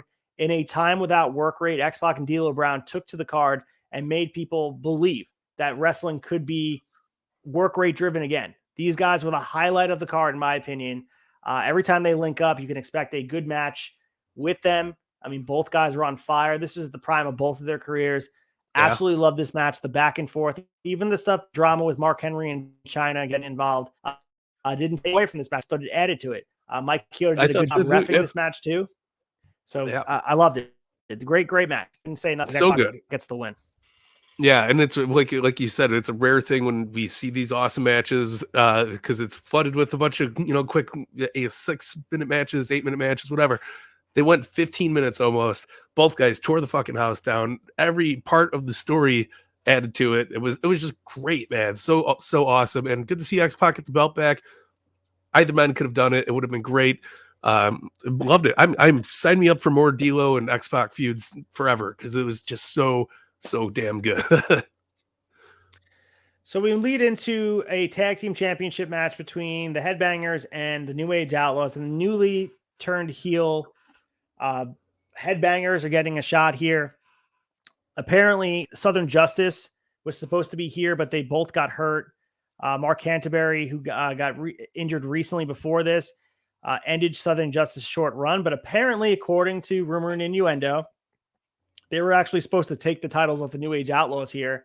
Obviously didn't happen, but the Headbangers wound up getting the win via DQ, but you know how it works. The DQ doesn't change titles here. The crowd never really believed the Headbangers could win, but stage dive, Road Dogg shows up, breaks the boombox over Mosh's head, which was a good aesthetic. Revenge DQ, 14 minutes and 1 second. Way too long, in my opinion, especially with what was else on the card. But there were some highlights here. I like the dynamic between a heel Headbangers team and the Outlaws playing the face. Crowd, like I said, never really believed the Headbangers could win. Not for a second did I think that they could win either.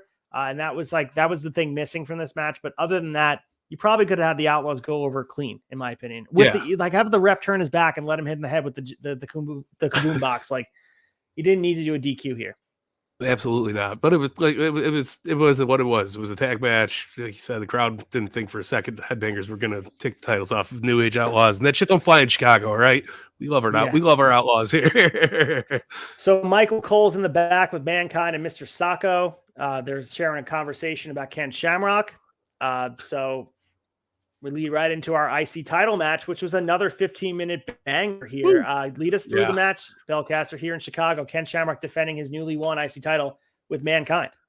No, crazy that you would think you would not put these two together ever. Like I don't think Mick Foley would have had the athleticism to hang out with Ken Shamrock in a 15-minute match, but here we are, and god damn it, they do it great.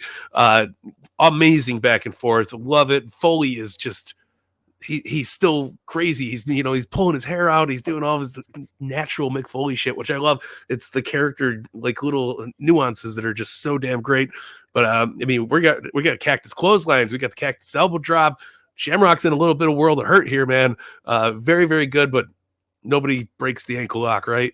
So he gets slapped in. Absolutely insane, but Foley still gets the mandible claw on him. It's crazy, but Foley knocks himself out for the finish. Shamrock goes over. It's crazy. Yeah, I like this because it makes Mankind seem like he's too tough to deal with it. Like, he did not want to tap out to the ankle lock, so he put the mandible claw on his own mouth and knocked himself out. Mr. Socko being applied to himself. It's a different finish. It's perfect for someone like Mick Foley, who's a tough guy. If you are like a guy who likes title statistics, no one would have a longer reign after Shamrock as the IC champ until Randy Orton in 2003. That's how much the title changes hands over and over and over again. So nice little statistic for you guys that are out there. And the IC title was not respected for a long time. And you can make the argument that it hasn't been respected until this year with Gunther going back and forth and making the title feel like it's important again. So Randy Orton had a great reign in 03. But yeah, that's how much it was hot shot. They would just do like 40-day reigns, 20-day reigns, 30 days. And we saw the European title treated the same way right now. Yeah, 100%. It's crazy, but awesome fucking match though. That was a great finish too. Like you don't see that too often anymore. Foley still looked tough as shit. Shamrock got the win. It was beautiful, man. Absolutely beautiful. So we have Mark Henry taking on The Rock, their former Nation members together, and quick match here, 5 minutes and 2 seconds. This was a hold me over match. This is to me, like, again, this is just a piece of storytelling that didn't really need to happen in the show. Mark Henry runs down The Rock, splashes him as D'Lo holds down Rock's feet to help Mark get the 3 count. Rock was unable to kick out.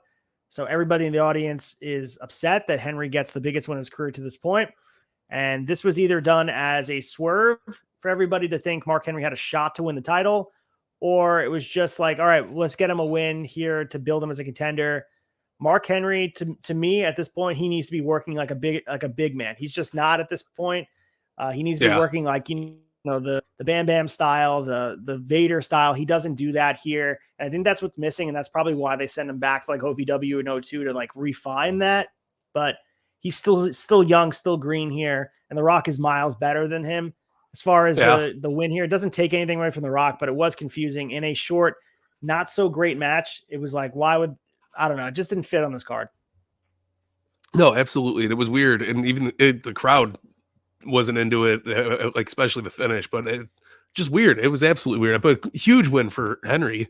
Like this could have been a Raw match though. It did not need to be here on the pay-per-view. especially going into the main. Yeah. You know, you can't. But it was a piss break match probably too. It was probably set up that way because you got so much invested here in the main event. Damn it. You talk about being invested. They show an absolutely amazing video package highlighting the Austin Kane Taker Vince connection over the past year. Awesome video package, one of the best ones they've done. And this match is, you know, we've entered an era involving a stipulation that Vince Russo seems to really like, but doesn't get talked about enough. A match with special referee, no zebra shirt, no bike shorts for Austin. He comes out, crowd reacts biggest to him. He's just wearing his Austin 316 shirt, jean shorts, black shoes, and in case you have been not paying attention the last 2 hours or so, Vince will fire him if he does not raise the hand of the winner of the thing. And that's been the story the whole time. Yeah, I mean, good match. The finish took a little bit of away from this for me. Not a great pay-per-view main event. It winds up being a no count contest as Austin drills both guys. Taker gets the stunner, then Taker stands up. Austin drills him with a chair shot. Kane also gets a stunner and then another nasty chair shot to Kane. Yeah. The winner of the match, he declares himself the winner. And sometimes you just have to tell Vince, fuck you, you're wrong. Like I said, not a great pay-per-view. With Paul Bearer also, the other thing we got to talk about is Paul Bearer turning on Kane is another interesting dynamic of this match. Yeah. Which never really has a, I don't know, it doesn't really follow through. And Paul Bearer goes back and forth. And I think that lost its luster, especially with the last time around where he's jumping back and forth. The fans didn't really react the way they want him to. And we do have, I guess, a lot to talk about as far as what's going to happen with the title with Survivor Series. But I can't imagine being happy ending this night on a pay-per-view that this is what happens. And of course, Austin gets on the mic, calls out Vince to wheel himself down. Vince is not there. So Austin goes looking for him. He opens one door. It was a maskless Owen Hart in the blue blazer outfit, which was a nice little Easter egg for us. And all of a sudden, Vince yells for somebody to lift up the screen over the entrance tunnel. As the screen lifts, we see Vince and Big Boston with the K9 unit while Vince is speaking. So Austin can't hear him over 18,000 people chanting asshole. Vince's direction tells him to put a little bass in his voice, and Vince yells for everybody to get their cameras and take a picture of Steve Austin because it's the last time we'll ever see him in the WWF. Vince does what Stone Cold claimed he didn't have the guts to do and says, screw you, you're fired. And he looks like he's regretting what he's about to do, but does it anyway. And here we are. Looks like Austin was proved wrong. He tells Vince that he may not ever step in a WWF ring again, and he may as well just start hunting season tomorrow. And you can bet your ass you've seen the last of Stone Cold. You won't see Austin cry in the middle of the ring, but he wants his entrance theme played one last time. Austin takes his Steve Weiser, said goodbye to the fans, and Jim Ross sells it like the last time that you see Stone Cold ever. And that was it. So obviously you watch it now, you know Austin's not retiring or leaving, but there had to be somebody, right, that thought that Austin was gone, right? I totally did. I still have PTSD over this finish. I was fucking infuriated. Like one of those things where you just standing there and watching in disbelief, like, wow, they really fired Austin. What's going to happen? I was pissed. I think I went upstairs and grabbed my bone cruncher. I was, like, no, not my Stone Cold, But fuck, man. I really enjoyed I thought it was a good swerve. And obviously, we're not going to see Austin swallow his pride and raise anybody's hand. But I thought it was a good match. Those chair shots were brutal. To Kane and Undertaker, I think Austin did good. I love the aftermath of Vince coming out there and just, screw you, Austin, you're fired. Like, it sticks to me like glue to a fucking piece of paper, man. But so good. I really enjoyed it. Jim Ross, and I think that's what really gave me the PTSD too, was Jim Ross selling the shit. It's the last time you're ever gonna see Stone Cold here, blah, blah. And and probably because I didn't get to go to the pay-per-view too, so there's just a part of me that was absolutely just devastated in general. So I thought Austin was setting sails. I was expecting him to show up on Nitro in a month or something like that. I was like, man, they really did this. But they had me. So good shit. Yeah, I agree. And this may be the longest stretch of time, and I have to find the numbers, but the longest stretch of time that we're without a WWF champion. We go from Breakdown until Survivor Series with no champion. It's a long time that there's no one at the helm of the ship as the champion, and just speaks volumes to these characters are bigger than the championship belts at this point. But that's the chase, man. It's the kind of the perfect storm where you can have Austin be chasing while still being the top guy. And of course, like they're really going to buy in. I think how many times does Vince fire guys that we love and they bring them back and all that stuff. I love the boss man stuff. I think he's the perfect piece to foil and build him up towards a big, and we're going to talk about it during the Survivor Series build. They hype him up as being a legitimate chance of taking the title off Austin. We do eventually know that he winds up like sacrificing himself and getting DQ'd in that first round, if I remember correctly. And he beats the shit out of Austin and he becomes a big bad. And I think a big piece of Austin. Oh, he needed just a little bit of, I think I hear your mic going back and forth. Yeah, no, it clicked out. I'm back though, right? All right, you're back. But I think he just needed Big Boss Man as a guy to challenge him because I think everybody else was, kind of went through the cycle of challenging Austin to a point where he seemed unstoppable. Now it seems like he's a little bit vulnerable, which is a good dynamic of his character. Yeah, and in retrospect too, I'm looking at it thinking that maybe this is where their idea for Dr. Death was going to be, because they wanted it. So this might have been that moment, but I'm glad they went with Big Boss Man because it was a cool, unique look, and they resurrected that character and made him fucking go for another couple of years. I loved it. Well, with that being said, let's get to the chaser, talk about our favorite part of these 3 nights of wrestling, 2 nights of Raw, and of course, Judgment Day. The chaser.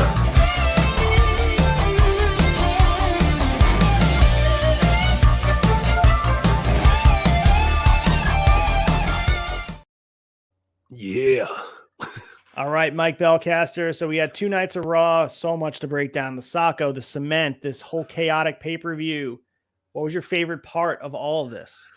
Man, I loved there's so many beautifully well-crafted moments, but nothing will ever top the birth of Mr. Socko, the bedpan, Austin beating the shit out of Vince in the hospital. Like that whole segment was just done so damn well. And again, I'm rewatching it. I'm cracking up, like cackling, fucking laughing, sweating from, just giggling. It was so good. I think that's probably one of the best pieces of television in our lifetime. Like it was so fucking well done, especially like throughout a 2-hour period that kept you still wanting to see more and more and more. And it goes up to like Austin, just, shock paddles. It's Tom and Jerry, esque humor. Like these guys are, cat and mouse. They're fucking going after each other left and right. It was just beautiful, man. Absolutely beautiful. Completely agree. I mean, those are such memorable moments. I'm going to go outside the box here and just talk about my favorite part was the commentary team. Jim Ross and Jerry Lawler really emphasized how important everything was. Yeah. Trying to make sense of there's so much chaos going on from night to night. I think that they help guide the ship and make things feel important. We talked about selling Austin getting fired at the end like it's legit. And the only reason you would ever believe it is because JR sold it to you. And a lot of that soundtrack is missing. And AEW has a good soundtrack as well nowadays, but there's something about peak JR and peak Jerry Lawler that hasn't been topped yet. To me, they're the apex of commentary teams, just the perfect dynamic. And we're going to get more of, Kane and Taker again. They're going to be wrestling in a casket match on Raw, I think next week. So we're going to be that, and that's going to be another dynamic here with Paul Bearer involved. And they're going to also wrestle at Survivor Series, I believe. I would say this match is this whole Judgment Day pay-per-view is probably just, it was a fair card. Like, I think there was a lot of highlights as far as it was probably one of the cards that had the best match quality as far as like the D'Lo and X-Pac match might have been one of the best matches we've seen. I'm not sure if it tops Do Love and Austin as far as like stakes go, but as far as European championship matches go with 2 guys went out there and worked their goddamn ass off. You put that on any card today, any venue, people would react to what they're doing, and speaks a lot to there wasn't a lot of the same type of wrestling we see today. I think Steve, with X-Pac and D'Lo, they were giving something different to the audience. But 100%. Going back to the MVPs, I think my MVPs were the announce team. They were so goddamn good the whole night, all 3 nights. No, absolutely, man. I couldn't agree with you more. I'm telling you, little Mike Belcaster was almost in tears when Stone Cold got fired because Jim Ross selling that shit. I mean that. So kudos, man. So good. All right, let's close the tab. The lights are coming on here on the bar on Friday night. Let's get ready for the weekend of wrestling. We have Under Siege tonight for Impact. You guys also have Night of Champions. We also have Double or Nothing this Sunday. Mike Belcaster's in Vegas. Make sure you guys are following him out in Vegas. But let's close the tab and we'll preview everything going on this week here at the Tavern. Closing the tab.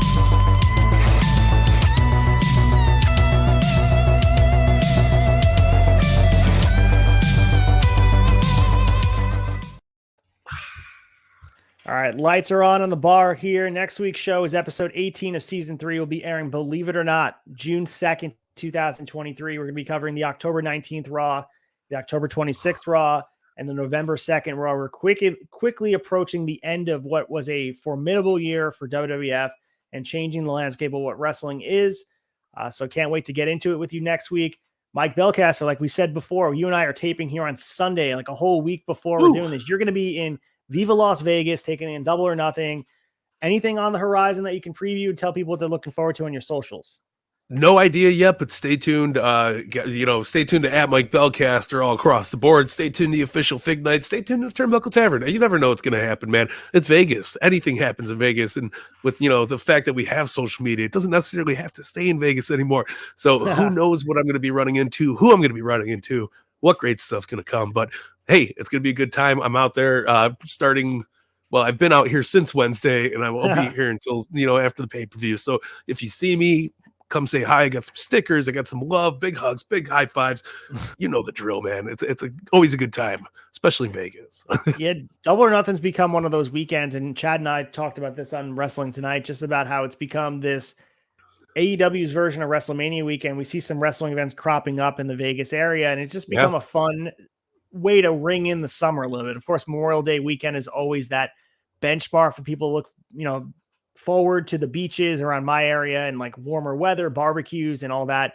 But also Double or Nothing's helped fill that void a little bit as well as far as wrestling goes, which used to be a lull in wrestling in the May, early June until we got up to the SummerSlam boost. But now that AEW is there, we're changing the landscape. Like September means something again. May means something. This is a lot of fun. And you guys don't know what you're going to see. I'm sure a lot of the Jazzwares guys are going to be revealing some stuff. Maybe, who knows? Hopefully. Like I'm looking forward to it. We got our first fan fest since All Out. It's crazy. Yeah. So stay tuned to, anything like that. And of course, give everybody a follow and stuff. And you guys can definitely check us out at theturnbuckletavern.com. Make sure you guys like and subscribe, support everything we're doing. Mike Belcaster is going to be on the grind, giving out a whole bunch of information about what's going on in Vegas. But maybe, at this point, maybe we can look forward to future trips. I talked about with Chad on Wrestling Tonight. Maybe we have to do an AEW Fight Forever video game tournament with the Tavern folk. Maybe we can do a neutral meetup point. Ooh, I don't know where it would take place. Maybe Sloop Brewery, like where I know that's far away for everybody. It's still far from me too, being upstate New York. But Sloop Brewery could potentially be a house where we can have a big screen where Extra Cooler had their WrestleMania viewing party, and we can do the Fight Forever game and have a tournament with all the Pod Foundation. I don't know, just spitballing here. I'd be down for all the above, man. It's gonna be a good time. So make sure you guys stay tuned following this. I have Joey Conway of the Long Island independent scene coming on and talking with me. He's the second visits the tavern. This is his return, first time since November 2022. We're talking about his debut in CWA Lucha Libre in Puerto Rico, NYWC targeting the world title, everything else going on in his world. Wrestling is Now targeting June 16th, Sunset Flip, looking to become the first ever Wrestling is Now champion. We have a great conversation. It's always a blast to talk to him. So stay tuned following this. I think we're going to air it at, so do the math on it, 9:10, just about. So you guys, if you want a companion piece to SmackDown and all that stuff, pop it on, listen to Joey Conway say. It's a great listen. Audio dropped on Wednesday, also on my channel last Sunday. So you can find it at ACEFIELD Retro. You can also find it at Turnbuckle Tavern. But make sure you guys spread the love and support independent wrestling, goddammit. Hell yeah. Love it. Could have been better said, my friend. Well, Mike Belcaster, lead us out, man. This has been a pleasure. Always a pleasure doing this. And as we look forward to next season, I'm sure we have a lot of fun stuff for you. But stay tuned. We are at the finale of season 3 here, and it's just getting better and better. Yeah, no, it has been great. I'm so looking forward to next week because we got some huge moments again, because WWF don't fucking pause, man. They're rocking and rolling, and we're here for it, man. But yeah, stay tuned to everything. Guys, for Fig Night, official Fig Night, Shot of Nostalgia, Turnbuckle Tavern, Mr. Socko! Have a nice day!